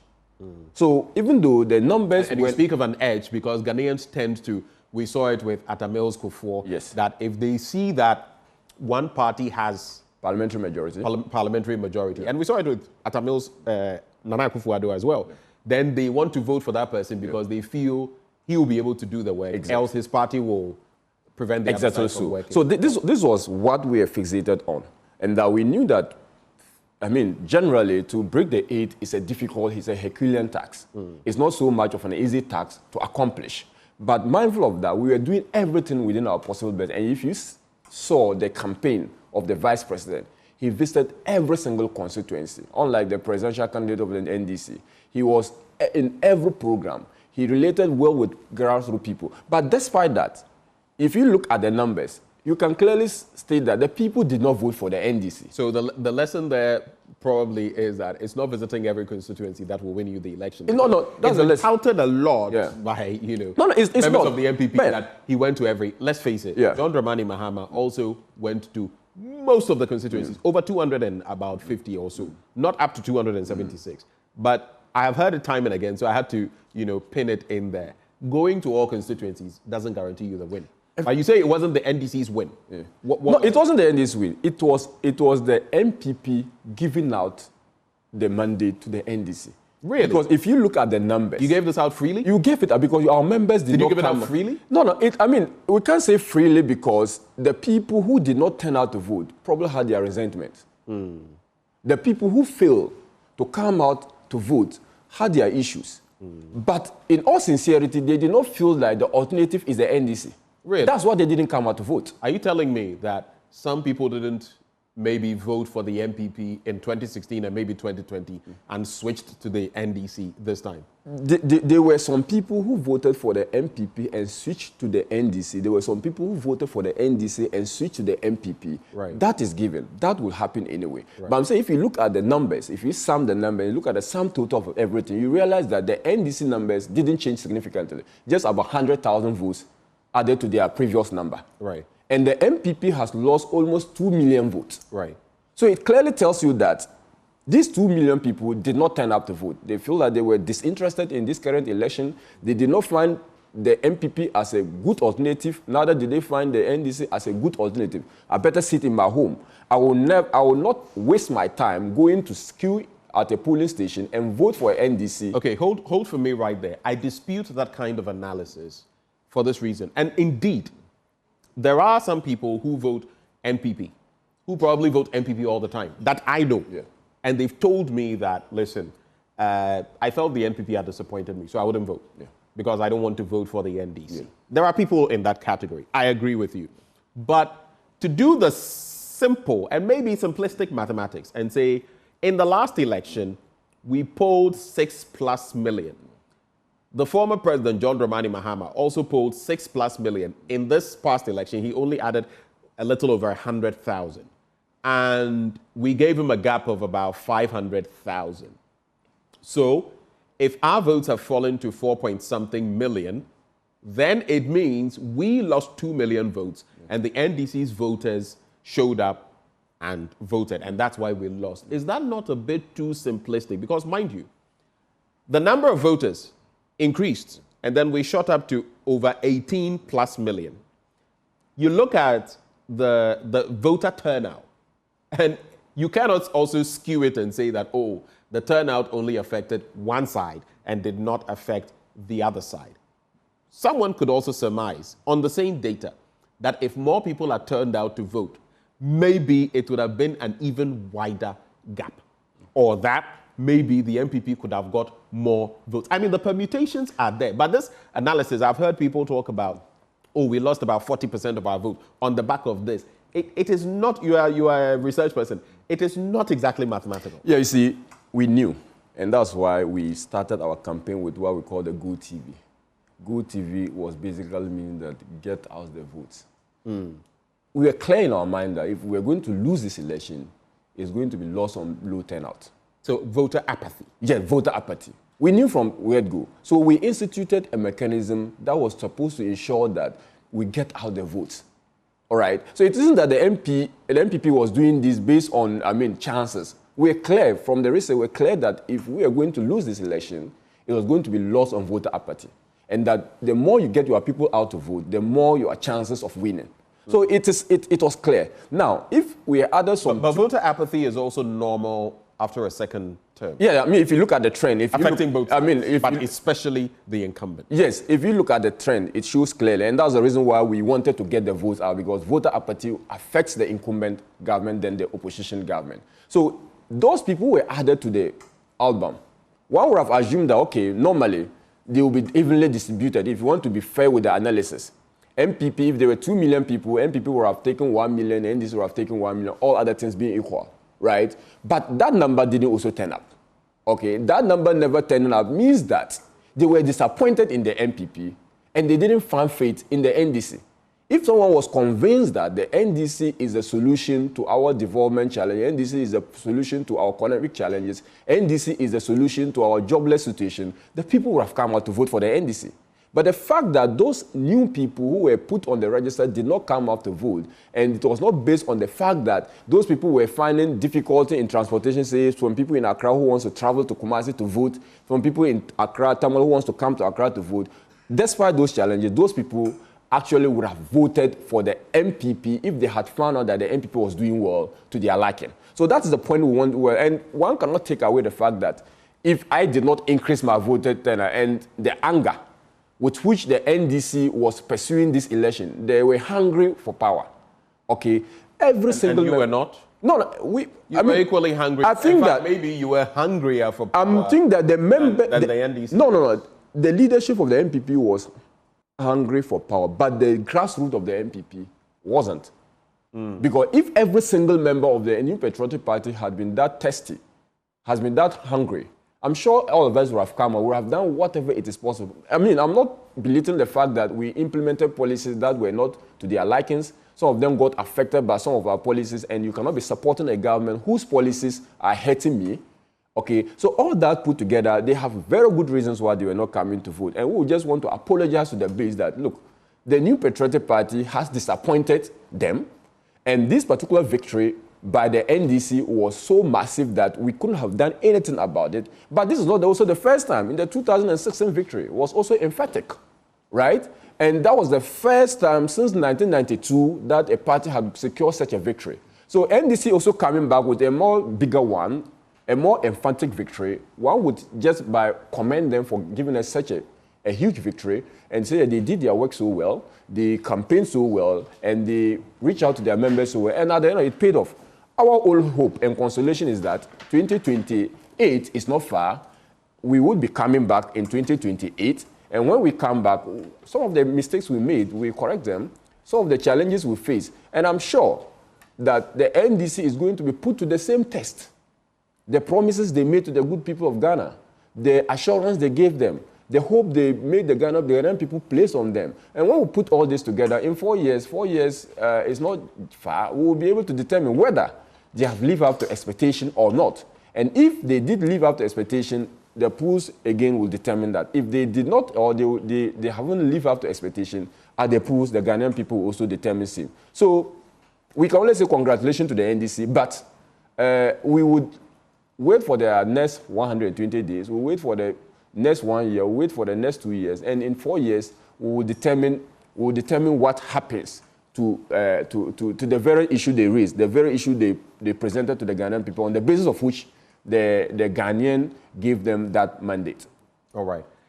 Before I go to Roxanne Nelson, Dafeamekpor, the South Dai legislator. Good morning, Roxanne. Good morning to Kabiru, and good morning to our viewers, especially my people in Pekik-Balikwe-Vetombo, South Dai. I thought you would be congratulating him as well. Yet, my brother. He'll be joining you. You are welcome to the house. In the 9th Parliament. Yet, and of course, congratulations to all my colleagues who got re-elected. Someone sent me a message saying, Teraba MP. No, they are freshly minted. Yes. In law, that's how we say freshly it. Minted. Freshly minted. But a quick one before I come to Roxanne. I've heard some of the party communicators, I mean the MPP, and all of a sudden, they are so sober, they are so humble, they are so apologetic, and on different platforms, they are now accepting the very things that Ghanaians were telling you, and you branded us and spoke down on us, at us, on. How come? I mean, issues like Kenoforiata and the issues surrounding his, being finance minister, issues about taxes, issues about arrogance of power, issues about not respecting people, issues about not doing what the people want. All of a sudden, you are now accepting all these things. And we ask, why? You couldn't look in your crystal ball and see that this was coming. You couldn't accept then. But now that power has slipped from your grip, oh, yes, Remo, the same way you came begging the first time. What happened? What is it with politicians? Money finish, eye clear. Money finish, eye clear. on the left. That's a good one. Money finish, eye clear. That's a headliner. No, I want you to say that again. Money finish, eye clear. So the truth is that most of this is when you are in power, when you're in government, you feel that you are doing it all right because you are doing it to the best of your ability.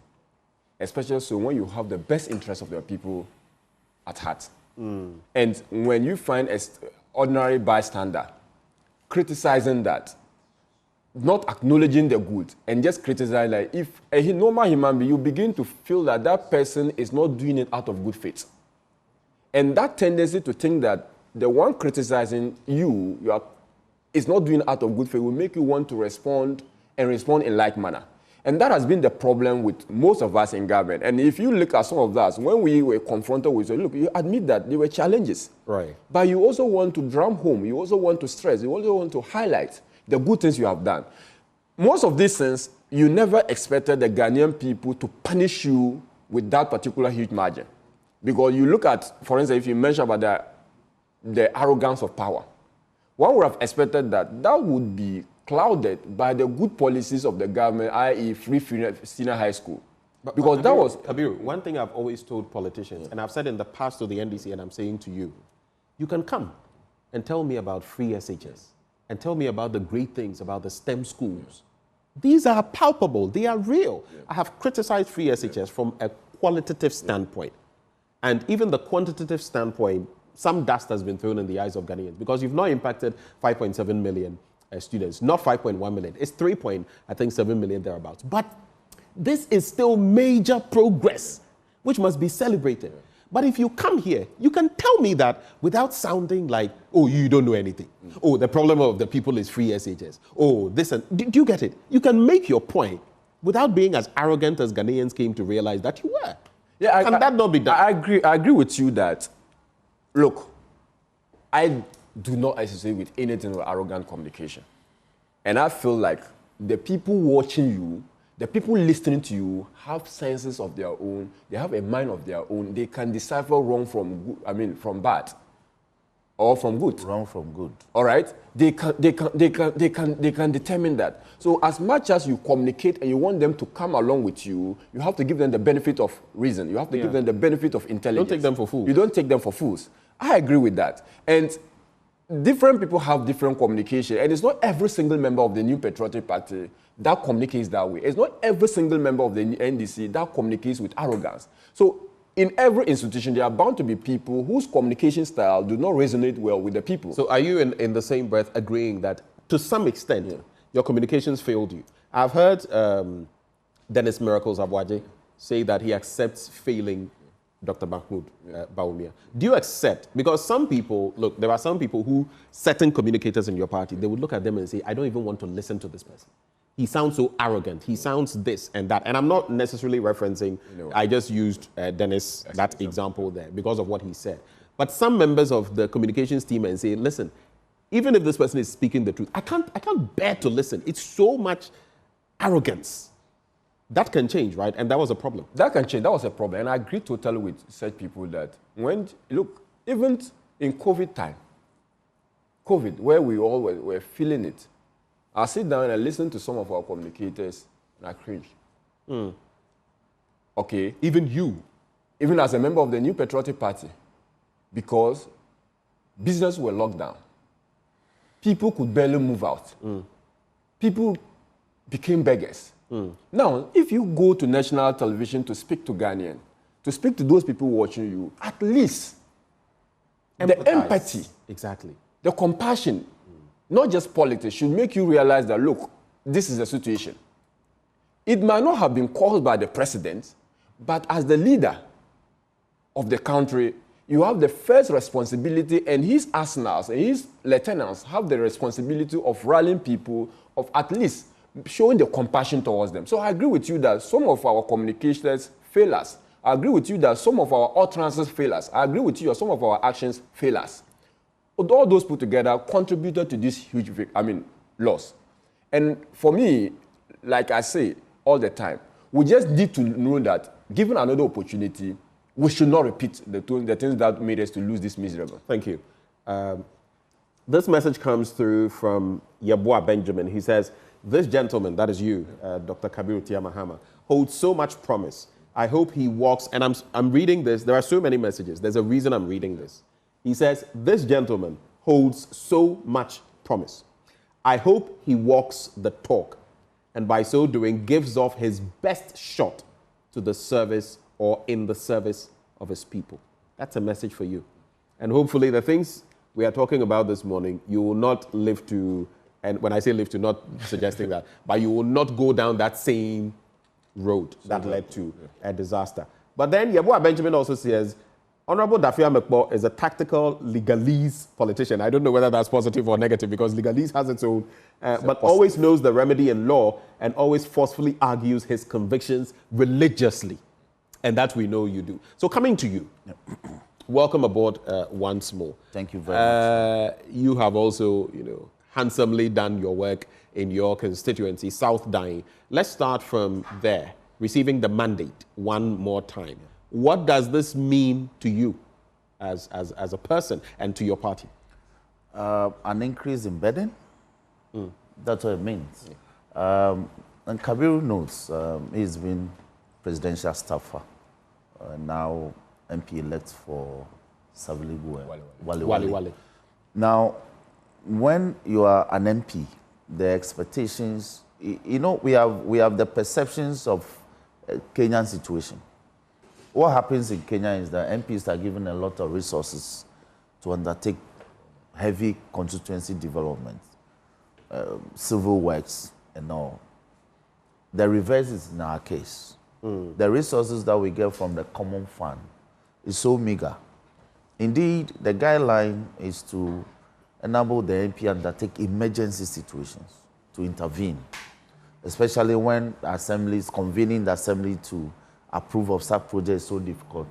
The MP is mandated to apply those funds to undertake those projects. So the MP share of the common fund, it's not enough for you to undertake heavy projects, i.e. construction of classroom blocks, clinics, health centers, construction of roads and all that. But because we are the people we are public officers who go to the people for their mandate, as it were, to canvass for votes, the needs in the interest of the people are dumped on you, the MP, to take care of. So when in a kind of democracy we practice, the winner take all syndrome. So when you are in opposition, it's very difficult to get things done from the center. You want to lobby for even rehabilitation of your road, it takes forever. And it is worse when you want the road to be tarred, when you are an MP from an opposition party. Because tarring of the roads must go through the budget. Right. And in preparing the budget, you see that government will prioritize areas where they think they have sitting MPs. That's the reality. So in addition to the problems... Hopefully that will not be the reality in the 9th Parliament. We must get past that bit about...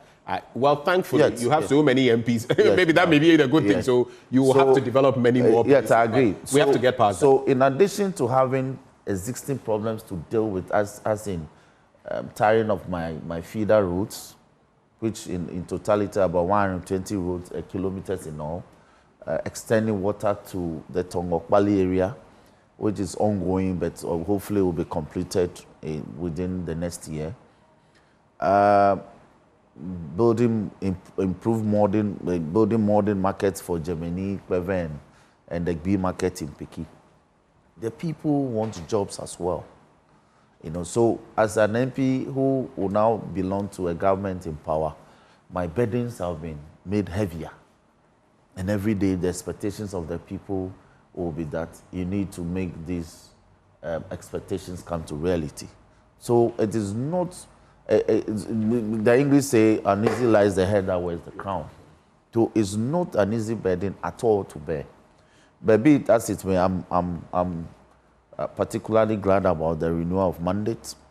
The people have made me to know that I offer them quality leadership. They've never regretted voting me to represent them in Parliament. I'm among the top 10 MPs anywhere in this country that articulate the interests of my people and the national interest. So they have consistently been supporting me. Yeah, if you see, the first time I emerged onto the national scene, my percentage was 70.2. In 2020, I had 71.3. This year, I did 80.3. 80.3. 80.3. That's a gargantuan lead. Yes. So something must be going well. Yes. You know, you may be an opposition MP, but go to the people. You remember the difficulties we had last year, apart from the Volta Lake being busting at its seams, which led to the floodgates being open. You know, we are upstream. We suffered heavier. It was our side that got flooded before VRA had to spill. Apart from that, there were a lot of rainstorms. You know, the rainfall was heavier last year. Led to a lot of rainstorms that ripped off roofs in many communities. And so if you're an MP, when things like this happen, you need to be with the people to empathize with them, to make interventions. So people don't forget those who help them in times of crisis. Right. You know. Let's also take a look at, I mean, the other side, some would also say that your increase in votes, because like Kabir and I were discussing in here, people also want to, when they want change, they don't just want a change in the president, the executive. They want a change in parliament. And they want that change in the sense that they want the president to have a parliament that can push through his or her mandate. That's a homogeneous partner. Exactly. And so sometimes that also results in some MPs getting more votes. But the burden, like you said, lies on your shoulders to do more for your constituency. But let's talk about the elections, the outcome that we had. Did you expect this sort of wide margin? Even members of your party have said that they didn't. And then we'll devolve into some of the other incidents. Okay. But I want you to be quick on that. Now, have been totally shocked by the outcome. I know that we will be winning. And Kabiru and I, we've been feisty on TV ever often when we meet and speak about some of this matter. He's such a policy advocate and very feisty, but we still make the point that we'll beat them. I was hoping around 150 seats, a topmost of 155. That would have been a net increase of about 15, 20. Yes, I never expected. Because you were going to lose some anyway. Yes. No, we had already lost some in the primary, so I knew that they were gone. You know, but I never expected. Apparently also because Speaker, and I've been saying this, people who are surprised by it, Speaker actually initiated the project, Speaker of Parliament. He called me once after some feisty incident in some deadlock situation in Parliament. He said, look, my son, come. When he called me, he invited me around 5:30. It took me about 3 hours to meet him because there were a lot of people in a queue to see him. I insisted, I said, wait, what we are going to discuss is serious. So you be patient and wait for me. After 3 hours, when everybody had left, then he sent for me. When I went in, he said, look, you saw what happened in the chamber today. I said, yes, Mr. Speaker. We need to avoid it. If we are going to return to power, we need to do so by winning some seats we've never won before.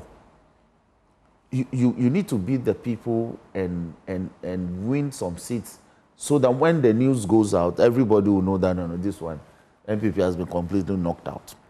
So we selected 15 seats and paid attention to it and ensure that the PCs work their knuckles to the bone. Yes.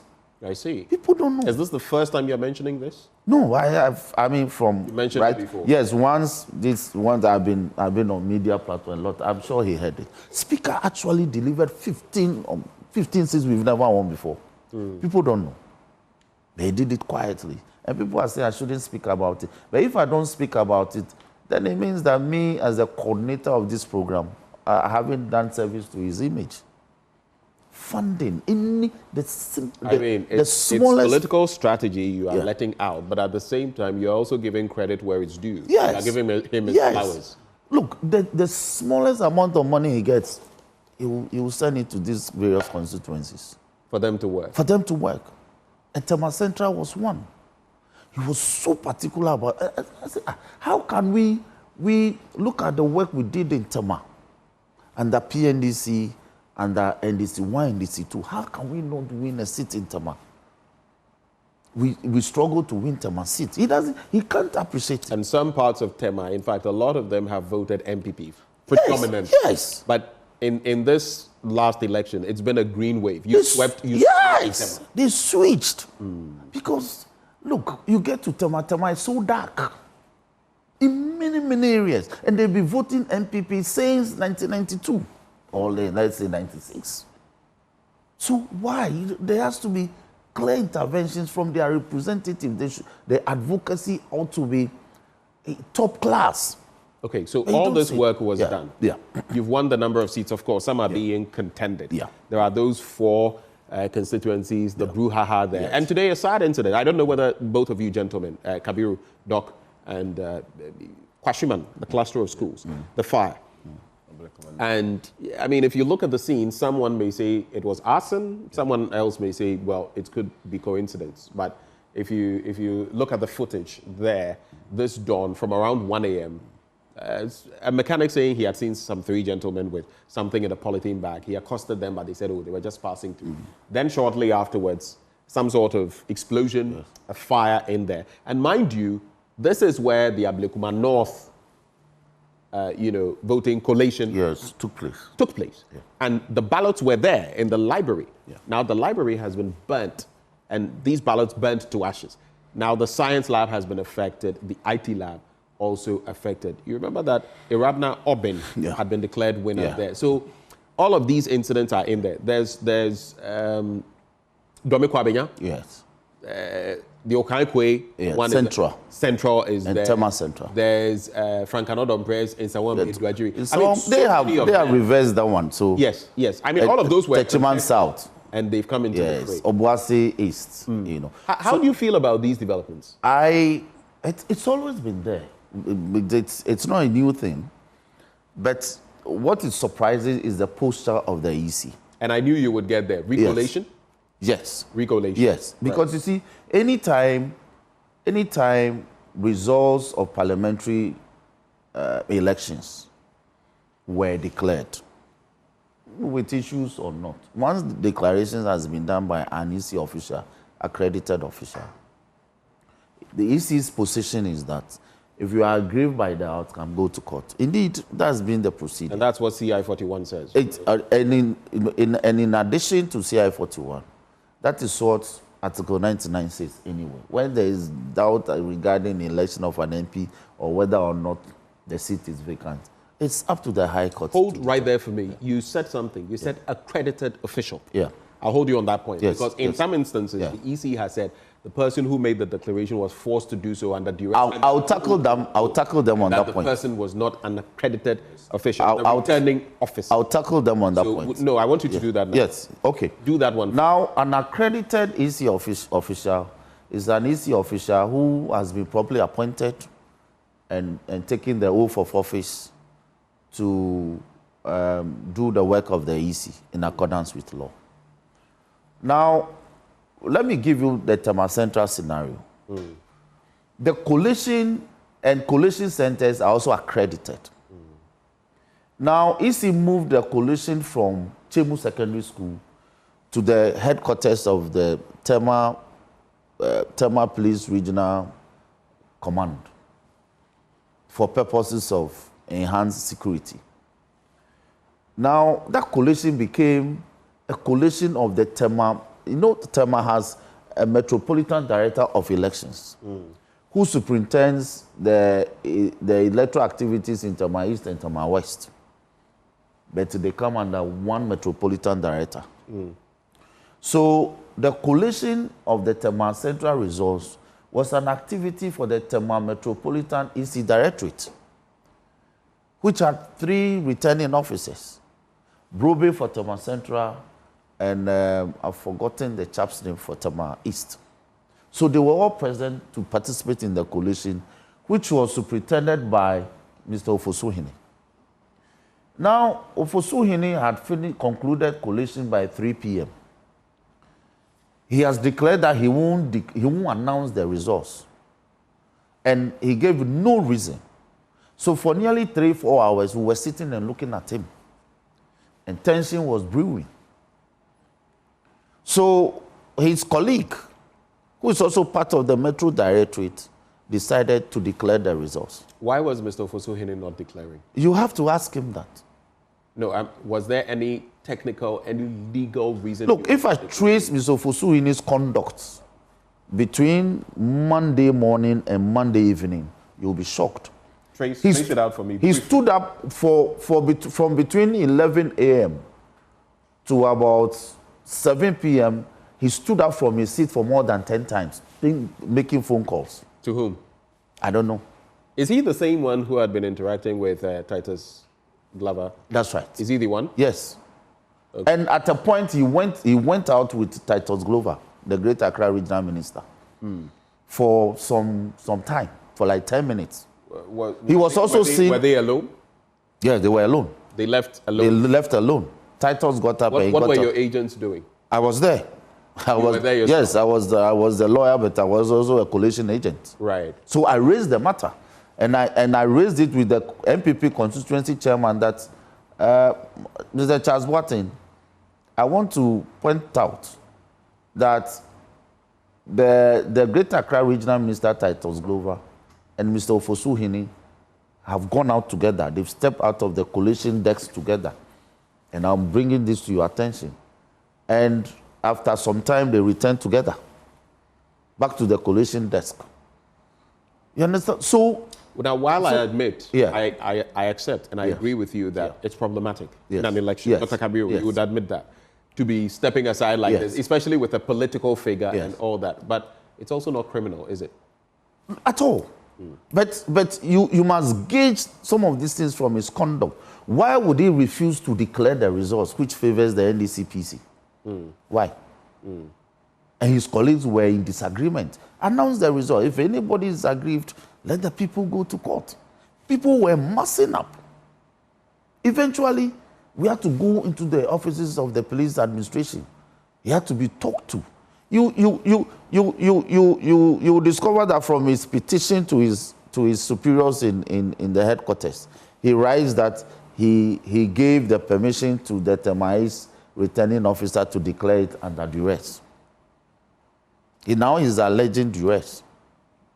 And who created the environment of duress? Because we were surrounded by over 150 policemen, properly in their proper regalia and accoutrement, and then crowd control accoutrement. So who put who under duress? Me or the phalanx of police officers who surrounded us and ensure that... Before I go back to Dr. Kabiru, I Yes. just want you to situate this for me. Yeah, but let me again make the point.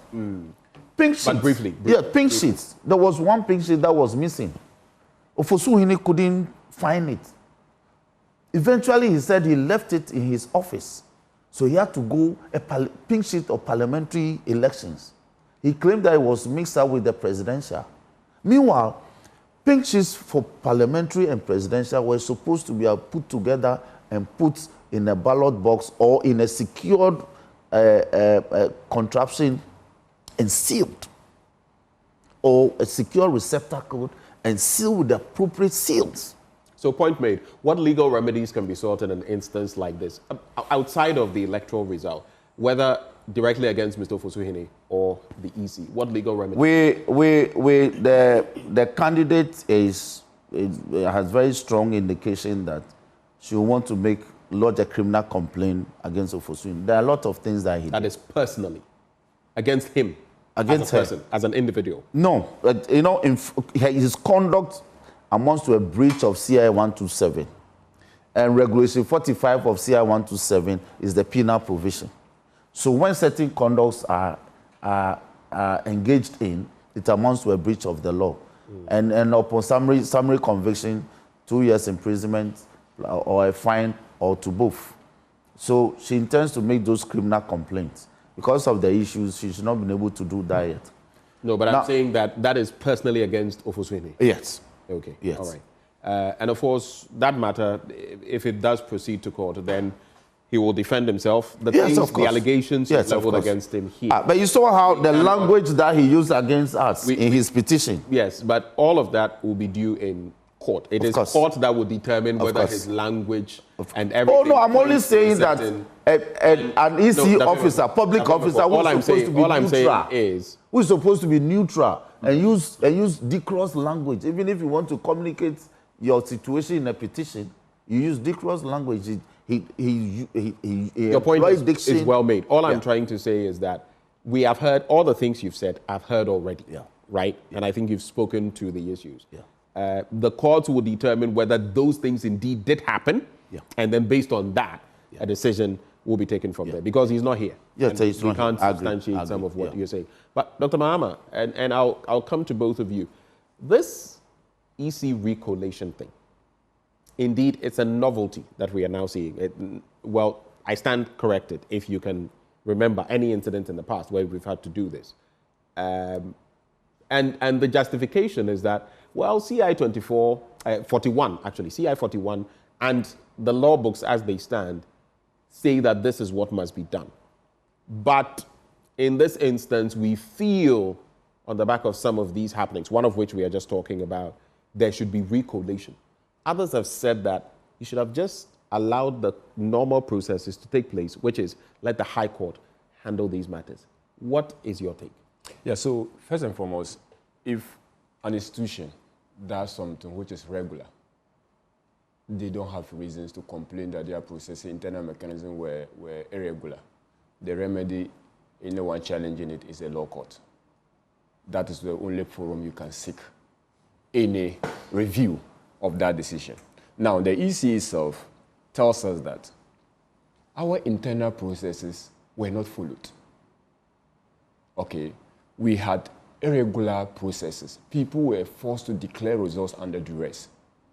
Clearly, they have not exhausted their internal processes and they have to do recollation. Recollation is not a novelty. I remember in 2020, even in Walwale constituency, but because it didn't come to the national public, anytime there is collation and an agent raises an issue, once he raises it, okay, it provides basis. Was this after a candidate had been declared? No, that wasn't after a candidate had been declared. Exactly, that is the difference. No, the difference is that once a candidate has been upheld, declared, a winner, if you have any issues, you go to court. But that declaration, if it's not sanctioned by the EC or it's not based on the laws of the electoral, the rules governing the electoral process, it's not a declaration so-called. But you see, there are instances where people have spoken about, oh, but my agent wasn't there, and this was done. That means nothing. That means that's what it means nothing. It means nothing because the rule says so. The rule says that the presence or the signature of the agent is not relevant. Exactly. But the rule says that a case has been made the for rule that. Says people that. have the rules that we are referencing CI 127, especially Regulation 43, talks about parliamentary elections and how they are collated. Okay, if an officer does anything outside of this particular regulation and is not also supported by 47. No, 39. Regulation 39. Regulation 39. 39, 2 and 3. Yeah, 39, 2 and 3, sorry. That is sub-regulation 1 and 2. Yeah. Are those providing for in the case of parliamentary election and collation? Yeah. Okay, if the rules are not based on, if any process is not based on these particular rules, anyone can challenge it, and the EC, in his own interest, and in protecting the sanctity of the election, must also recollate. So the fact that the Electoral Commission has decided to recollate certain, for me, I have no issue whatever with it. My only problem is that, look, the Okankwe North issue you raised. Okankwe North. Ablekuma North. Sorry, Ablekuma North, where the Kwashiman class of school, the library got burnt. Look, this cannot be an accident. It happened in Tolung, it happened in Damongo, it is happening in Okankwe, it's happening in Ablekuma North. That cannot be an accident. People have lost elections. Those people feel that the only way to can get a remedy is to burn the only source evidence, the evidence with which anyone can prove the case. But fortunately, I even think that burning down the office will not even help because every political party should have the coalition sheets. Your agent should give you the coalition sheet. If you are contesting any of this, and you can bring your pink sheet for us to determine whether or not there was any case. But you see, let's learn to the court. We all know that elections, once it's going to be determined by court, takes a lot of time. And if you force an electoral officer to declare for you, and you just say, oh, I have been declared. Yes, in the case of Baba Sadiq and then Patrick Boama. That is Okwagwe Central or North? Central. Patrick Boama is clearly, from his own coalition, is leading of over 1,000 votes. But someone goes to bring tax to the center and say, declare me. The person has been declared, say, okay, if you want, go to court. I mean, we shouldn't be running elections like that. Every single elections would end up in the law court for determination. And I don't think we should set that precedent that anyone can bring hoodlums, someone can bring tax to the polling center and force the Electoral Commission to declare results. And the only remedy you have is to go to court. We shouldn't, I mean, he knows that that's not the culture we want to encourage. We mentioned that this is not the first time. Yes, this is not the first time some centers have been banned. This is not the first time we're having disruption in electoral processes, even in Parliament. I mean, in the 8th Parliament or in the 7th Parliament, they had to run away with ballot boxes. This is not the first time, right? But I also understand that this is the first time the magnitude and scale of this disruption is happening, despite the fact that the Vice President took an early step to avoid this unnecessary riot, to avoid this unnecessary chaos, conceded the victory to the, conceded to the NDC's candidate, Mr. John Dramani Mahama, His Excellency John Dramani Mahama. This was to avoid the chaos. But despite it seems to me that when the Vice President did that, it rather emboldened the NDC. I mean, some members of the NDC, to be fair. That early concession emboldened them to now go on some, if you like, seat grabbing. And that should not be encouraged. Yes, because clearly, most of the seats that we are contesting, the EC, after several recoalition, has declared most of them for the NDC, for the MPP. And some say that is because there has been some behind-the-scenes activity with the collaboration of the Electoral Commission to wrest these seats from the NDC. How do you react to that? Once the declaration was made and the President made concession, national security briefing was now to the President-elect also. Okay? So you cannot be holding the state machinery and security, and there will be collaboration between the EC and then the MPP to declare some seats for you. As a matter of fact, the NDC should have been gracious enough to even let some of the seats go. But they are not. Because you have overwhelming majority in Parliament and some seats that are meant for some individuals, they still want to grab them from there. We know very well that most of the seats will be declared for the MPP. But we don't want to encourage this culture where people will lose seats, but because they have won the presidential elections, they are trying to grab the seats of innocent candidates. And we shouldn't encourage it at all. The Vice President took the lead. He made a concession. We should have learned from that. And I also like the demeanor of the President. After, I think his speech is now more reconciliatory, and he's also asking the tax to stop. And the NDC, the President-elect, NDC also formally issued a communication to the effect that people should withdraw from the coalition centers. If I remember so well, Mr. Fifi Kote issued that statement. But in all, I think that the coalition is not improper. The EC hasn't exhausted. They feel like the coalition, there was some problem with it. And the only remedy, because if I go to court and I've not done my own house cleaning first, the court may probably order that, go back and recollate. So why don't I put my house in order? If I even go to court, the results that I have declared will stand the test of time. So this is the reason why the EC is doing that. And I don't think that elections are won at the polling stations. There's no EC officer who could have come to turn the results of North-South down, right? There's no EC officer who could have done that because the people voted for lawyer Roxanne Dafeamekpor. Okay, so for me, this issue about Electoral Commission, as at 9 p.m., my opponent knew he had lost. There was nothing he could do about it. But you see, the problem comes in when the gap is so slim. People are winning by 100-vote margins. People are winning by 200 votes. Someone thinking that if I raise issue with this polling station, I will secure a victory. And I think that Ghanaians and politicians should begin to be honest with themselves that if you lose by even 1 vote, you have lost. Simplistic. People have lost with 3 votes. Yeah, people have lost with 3 votes. But you don't hide under. You don't hide under technicalities. You don't hide under the fact that I now will executive power. You now don't hide the fact that we have absolute majority. We can do everything we want and then snatch someone victory. I mean, that is not proper. And I think that most of the MPs that are facing this, they are from the New on the side of the New Patriots, are only suffering because we lost the presidential. We have also lost out in the parliamentary majority, and they are just bullying those particular members of parliament because they feel like if I stretch them, if we go to court, they will be with their representation, and I may get a rerun. Most of them are actually looking for a rerun. They are being bullied.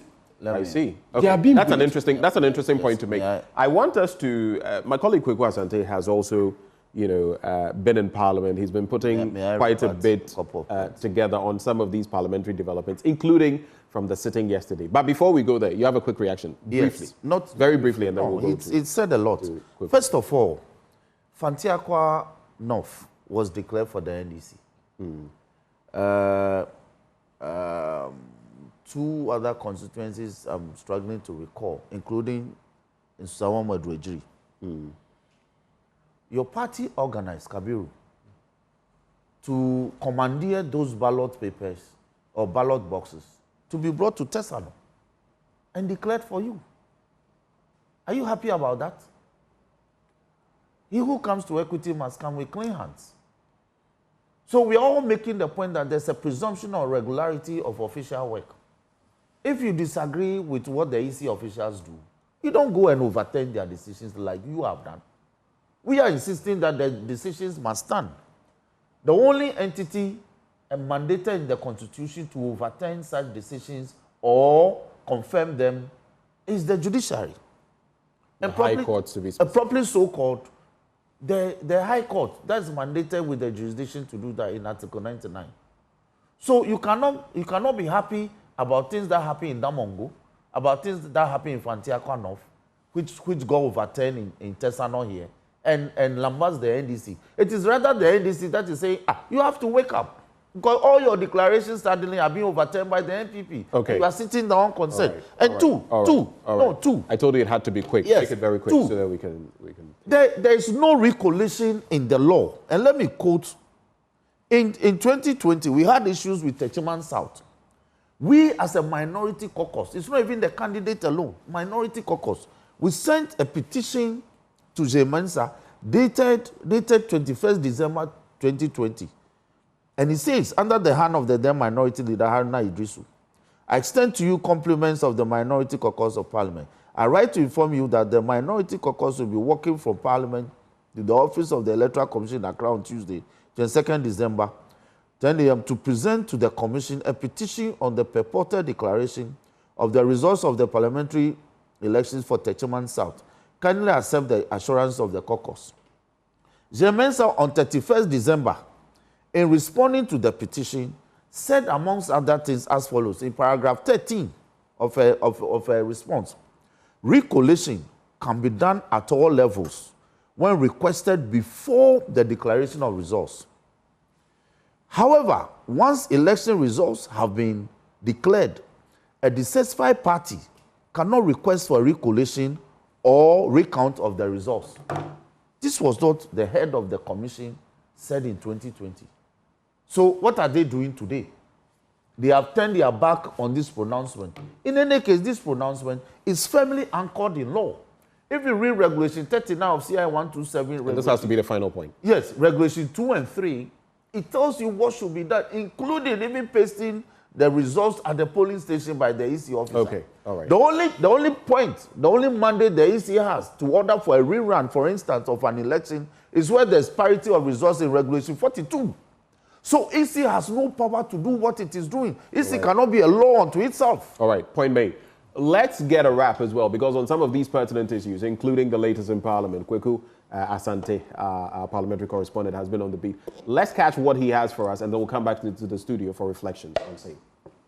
With Parliament having resumed, there is now major controversy on the number of business or the key business that the government side is seeking to push through.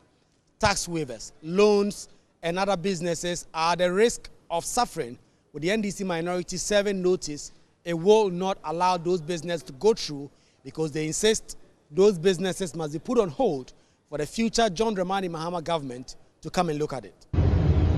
This is a transition. We should allow the next government to make the determination. But anything that will seek to benefit all of us, and all of us agree to, we will support that, like bills, lawmaking. But those loan agreements and the likes of, leases and all, must wait for the next government to make that determination. Dr. Kesel Atufosin brought this issue back on the floor, alleging again government plan to buy some ships for Ghana's Navy at a cost of 140 million euros, something they describe as unacceptable. Before us, they are proposing to buy ships worth 140 million euros at this time. Mr. Speaker, it is very wrong for a government that is leaving office in 3 weeks, to commit 140 million euros. Samuel Okudzeto Ablakwa, MP for North Tongue, has also been reiterating his side stance on some of these businesses that the MPP side want to push through, saying that it is completely unacceptable. A tall list, over 40 tax waivers, Mr. Speaker, and this will have serious fiscal implications for the next government.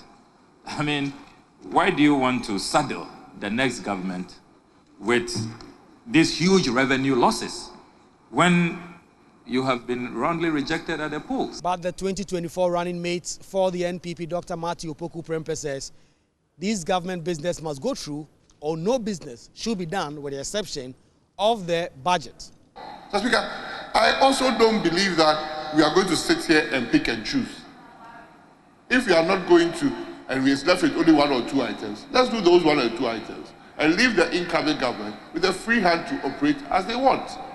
But what has been agreed, vote on expenditure for the first quarter of next year and other matters that we all agree to. Let's do that and we can rise in 2-3 days. Majority Leader Alexander Afenyo-Markin has been appealing to his NDC colleagues to come to the table on some of these businesses.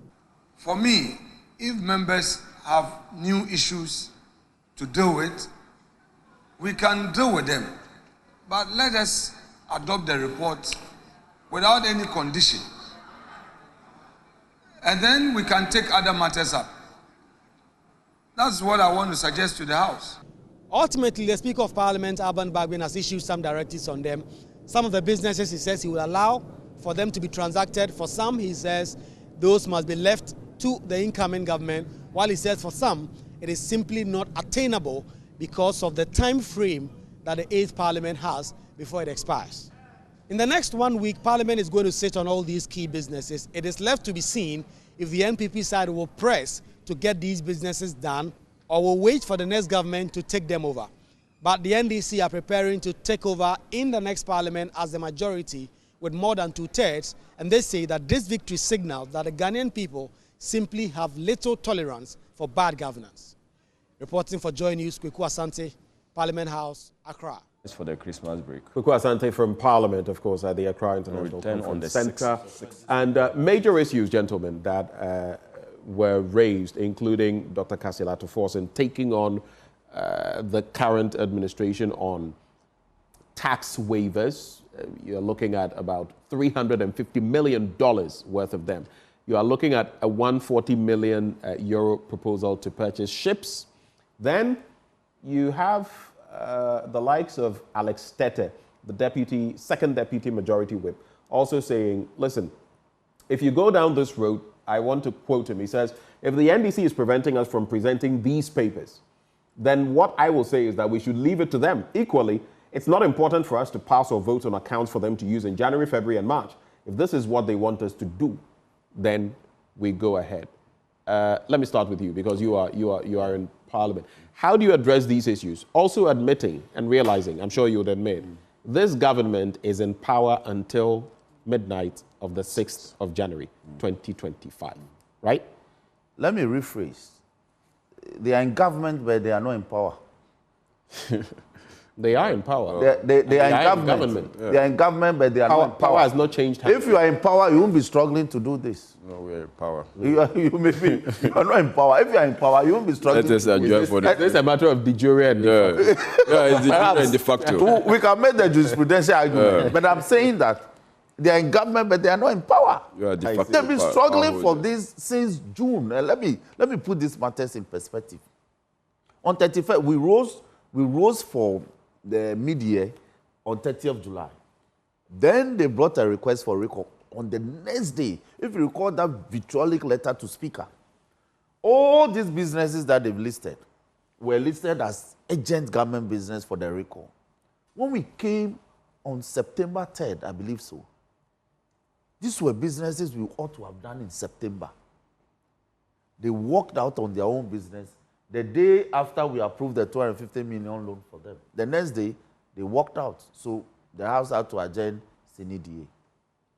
Then Parliament was recalled from its recess, for its normal work, 15th October. When we came back, we saw what happened. These were businesses that were contained in the business statement for the week ending, I think, the 20th or 21st of October, because we came on Tuesday, the 15th. Afenyo won't pay attention to these matters. Again, the House had to adjourn CNDA. Then we were recalled again. You understand? So he's been toying with businesses like these businesses since the middle of the year. Now you are handicapped. Now you sound decorous, all that fine gentleman, all that conciliatory. So all that the majority leader, my leader, Kisela Atufosi is saying is that reprioritize this matter. The tax waivers, the actual figure is $335 million. I have done the calculation because I've been raising it. Not 350. It says about, but the actual figure, the actual calculation is $335 million. Now, for instance, Central Oil, the oil refining, is about $169 million. That's the Chinese one. That's the Chinese one. So you can say that, okay, with all the 44 companies that are to benefit, we want to select 2 or 3, including Central, so you handle it for us. That's how you do things. Out of the 10 bills they have to establish some investees, because they have to go through some rigorous process, we will leave like 4. So you handle 5 for us. So you need to whittle down the business to meet the expectations. But if you want to, in a potpourri form, pour all these heavy businesses, all these litany of businesses to be handled in a matter of 1 week by the House, no. So it's not about, wait. So it's not about not wanting to approve, but there are simply too many to work on. Too many to work on, given the time period. Then Alestete got it wrong. Nobody is opposed to the presentation of the paper on the supplementary appropriation at all. He's just being mischievous. Because as for that one, we all agree that government must... Well, I don't know whether we can say he's being mischievous without... He is, because there was no issue about that one at all. There was no issue about that business on the other paper. As for that paper, it ought to be laid. It ought to be worked on. There was no controversy. So why would you zoom on that and say that if you want to disapprove of all this, well, we'll leave it for you, because including the paper on the supplementary appropriation for the first quarter of next year. Right. It was not an issue. So he ought not to have been speaking to that. What he ought to address is that our concern is that the tax waivers are too many, number one.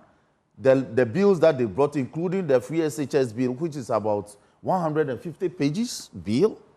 Stakeholders are yet to be consulted.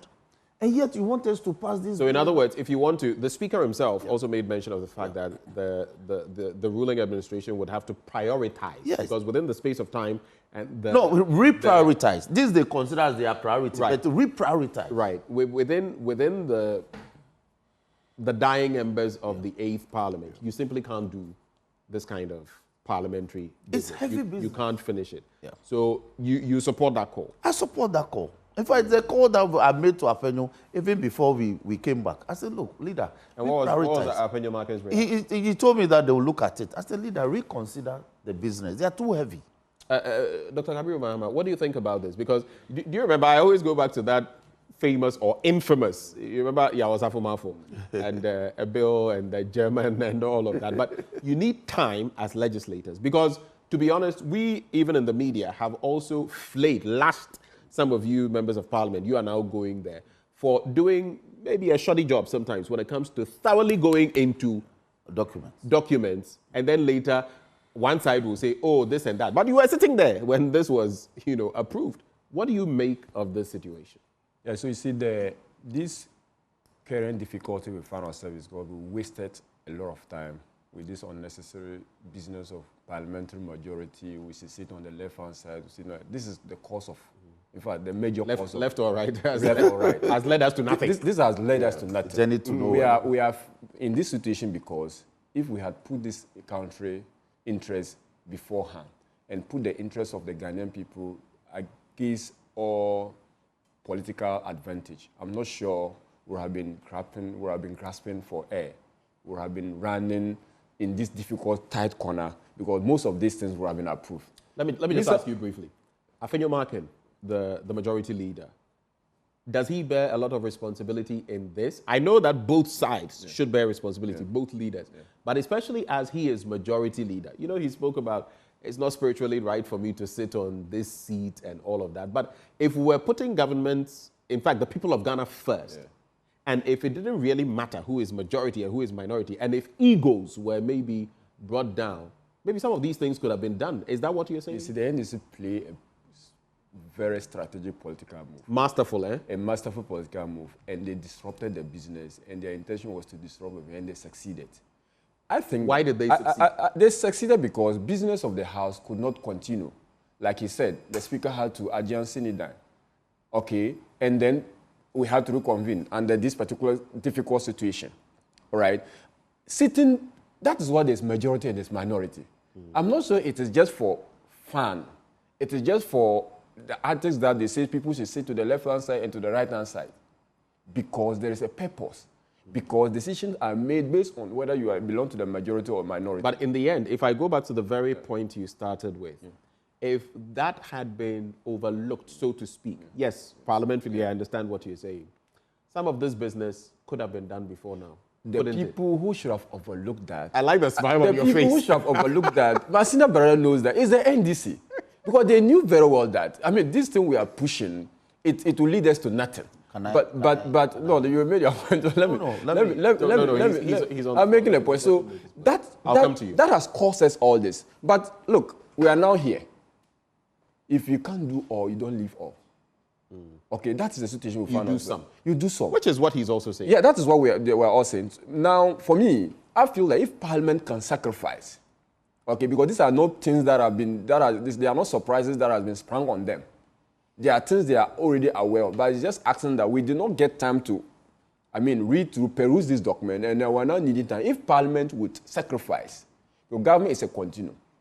They should consider these bills. They should consider these exemptions, and then make sure that we close the chapter on the Nana Akufo-Addo government and open a new chapter on midnight of the 6th. I don't know whether the lessons you're speaking of have been learned, because even now we are rattling the saber. We are engaging in saber rattling, and you heard Alex Tete that, okay, if you will not do this, we'll also not do that. I mean, we've gone through this, and even now, this is happening. Because Alex Tete is thinking, is preempting that those things you are stalling, those projects or bills that you are trying to frustrate, will go into the records of the new Patriotic Party, and they'll end their tenure, highlighting those as part of their achievement. But if we don't approve appropriation, it's going to bite the NDC, especially so in the first 3 months, in the next 6 months, in the next of government. I'm mindful of that. And then people will say, well, you don't want to approve anything. Let's leave everything and leave it to you to come and approve. And then when we start the 9th Parliament, you realize that this one will go on. People may go without salary. It may affect government businesses. So now they want the government business to move smoothly in the 9th Parliament and also in the next government. Okay. But they don't want to close a chapter. Let's give at least a good closing of Nana Addo Dankwa Akufo-Addo's government, and let's all start afresh. I believe that if time will not be enough or adequate for them, we can reprioritize the business. Central can be approved. Free senior high school bill can be examined. We can consolidate at least these gains, and then we move on with life. Roxanne. Now, Kabiru, you got it wrong when you said we have frustrated your business. You got the opportunity in July when you put in a request for a recall. You listed these same businesses as agents. You walked away from your own business. When we return in October, you're again referencing when they did not. Yes, again you walked away from your business. So why do you blame the NDC for being? But are you asking me? You are your leader of government business, a majority leader. If you list business on the order paper and you decide to play politics because of ego problems and you walk away from your business, I won't sit in the house and do your business for you. That is why Speaker adjourned. Again, it was your leader that took matters to the Supreme Court and truncated a lot of time for us. So you can't, you dug your own grave in this matter. But we are saying, imagine that on the order paper or in the business statement yesterday, the businesses that we had included the presentation of papers for the supplementary appropriation and a few others. You think we'll be talking? What is the economic benefit for awarding 350 million, 335 million tax waivers to about 44 companies? What is the economic benefit? Unemployment is still high. You haven't brought those analyses to Parliament. You are insisting that they should be granted tax waivers. What are the welfare benefits for the people in terms of employment? You haven't stated it. You want us to gift $335 million to people, to entities like that. Entities which ownership we have traced to a lot of people connected with people in government. So these matters, we can go into them, but once you see us resisting right from the beginning of this year, you ought to have been put on notice. Yeah. But you want to railroad this matter through. Yeah. That is what we are resisting. Yeah, but finally, it is not right for you to say that, for instance, free SHS. You introduced free SHS in 2017. We've been complaining that bring legislation to underpin it. You waited till November 2024 to introduce a bill, a 150-page bill in Parliament. How do you expect Parliament to pass such a legislation under such hasty conditions? But Dr. Kabiru, on that point, I feel a lot of disservice has been done to free SHS. Perhaps the only major thing that the Nana Addo Dankwa Akufo-Addo administration will be remembered for, free SHS. I feel a disservice has been done to the policy, and the good thing I'm happy about is that John Dramani Mahama has reiterated time and again that this is not a problem. It's something that has come to stay. It will be continued. The qualitative issues will have to be looked at. But imagine if someone else had decided that, we could phase this out on the back of not having a proper policy framework. Why at that time? I mean, I feel it was so not ill. Law. They didn't have the law. They had the policy. No, I'm talking about the proper in terms of the underpinnings of what it has to do. We didn't have anything on that. The law would give legal backing to the policy in a sense that any breach, any non-implementation, any derailment of that particular policy would have a recourse in the judiciary. That is the essence of the law. But why wait till now? Why wait till now? I'm coming to that point. Policies are... there's no such provision in the law. Like what provision? That if any derailment or discontinuation... I'm saying the law is telling you that. I'm saying that the law backs the parliamentary process. And that if someone... And it becomes law, then indeed, if there are going to be any changes, there are certain legal procedures, whether just in Parliament or beyond Parliament, that will be triggered so that you can't do certain things without that. I'm saying that there is no cause of action in the case of free seniors if there's no law backing it in the law court. Unless, of course, you are coming under directive principle, which people say that they are not justiciable. Okay? So that's what the point I'm making, that to have any cause of action in terms or in reference or on the basis of free senior high school, in terms of implementation or someone is doing something that is not backed by the law, you can have recourse because the bill passed to law would then have the person that was going to be the basis for the person's cause of action. So that's the point I'm making, that the law is important because it solidifies the policy. It gives legal backing to the policy. It makes it like something that can transcend beyond government. Because any policy can decide to change, any government can decide to change a policy because it doesn't sit well with the government My priorities. difficulty is that the point he's making, I'm a bit confused because I read the law, I read the bill. What the bill seeks to do is to streamline, for instance, the duration. Now, the bill is proposing making GSS and SHS one. All right? And then also, in terms that is part of the problem because the bill has not been. Yes, and then there's also attempt to bring in the private sector, the schools. So now, let me just give an example. Let me just give an example. For instance, if a private school, because any government who wants to let me make the point. If a private school is not covered, meanwhile the law requires that a private school is covered, the law will give the basis for you to bring an action. Okay, then, now okay, that's the point I'm making, okay, that there cannot be any cause of action unless, of course, the law is the one going to guide you. That's the point I'm making. The president-elect has also spoken about private institutions. Private institutions. As far as so that's the point I'm making. Now, one could have said that. We have about 3 minutes to go. Yeah, one could have said that, look, for instance, we should have brought the policy earlier. Right. The law. The law, sorry, the bill. Much earlier. We should have brought the bill much earlier. I agree with every Ghanaian that, look, this should have been maybe the first thing in our second year in 2019. Right. Probably. Yeah. Because we had envisioned it and it was being implemented. Right. So I agree that, but better late than never. We shouldn't frustrate it because it has come late. Okay. If there are anything, I think that point. If there's anything tweaking of it, we can all look at that and then make it work for Ghanaians. NDC, Roxanne. I deny that we have frustrated government business. You shot yourself in the foot. You cut your nose to spite your face. We are rather trying to help you now, honestly. Again, if you look at the chamber, we dominate you. You claim we are in a minority, but yesterday we again outnumbered you. Your members are demotivated to attending to business. Okay, so that point is Kabiru, anyway, you are welcome. Your leader, yes, Dr. Kasilato Forson, says the NDC MPs will not support any government business that seeks to burden the incoming administration. Yeah. Is that where you stand? For instance, in terms of the tax waivers.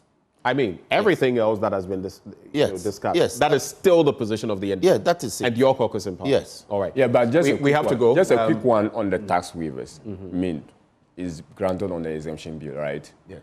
And before you bring such waiver, the memorandum that is supposed to back it should state about the economic importance of it. Right. Should state why you are asking for. But mention has been made of mention some has of been made. political, affiliations. It's just a paper. Look, it's part of the problem. It's just a paper. Laying some 44 companies or naming some 44 companies as being worthy of the tax exemption without any recourse to the Tax Exemption Act.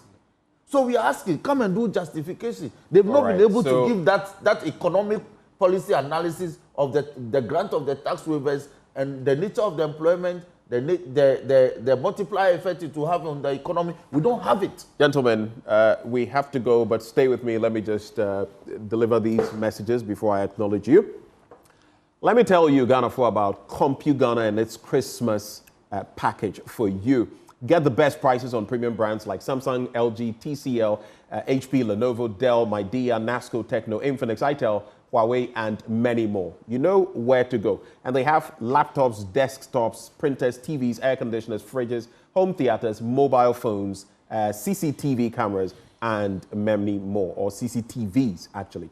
Win instant gifts and cash prizes up to 2,000 Ghana cedis just for answering a question correctly this December at the CompuGhana branches. Visit your nearest CompuGhana branch nationwide or shop online at www.compughana.com. You can also reach them on 0302 752 020 for more information.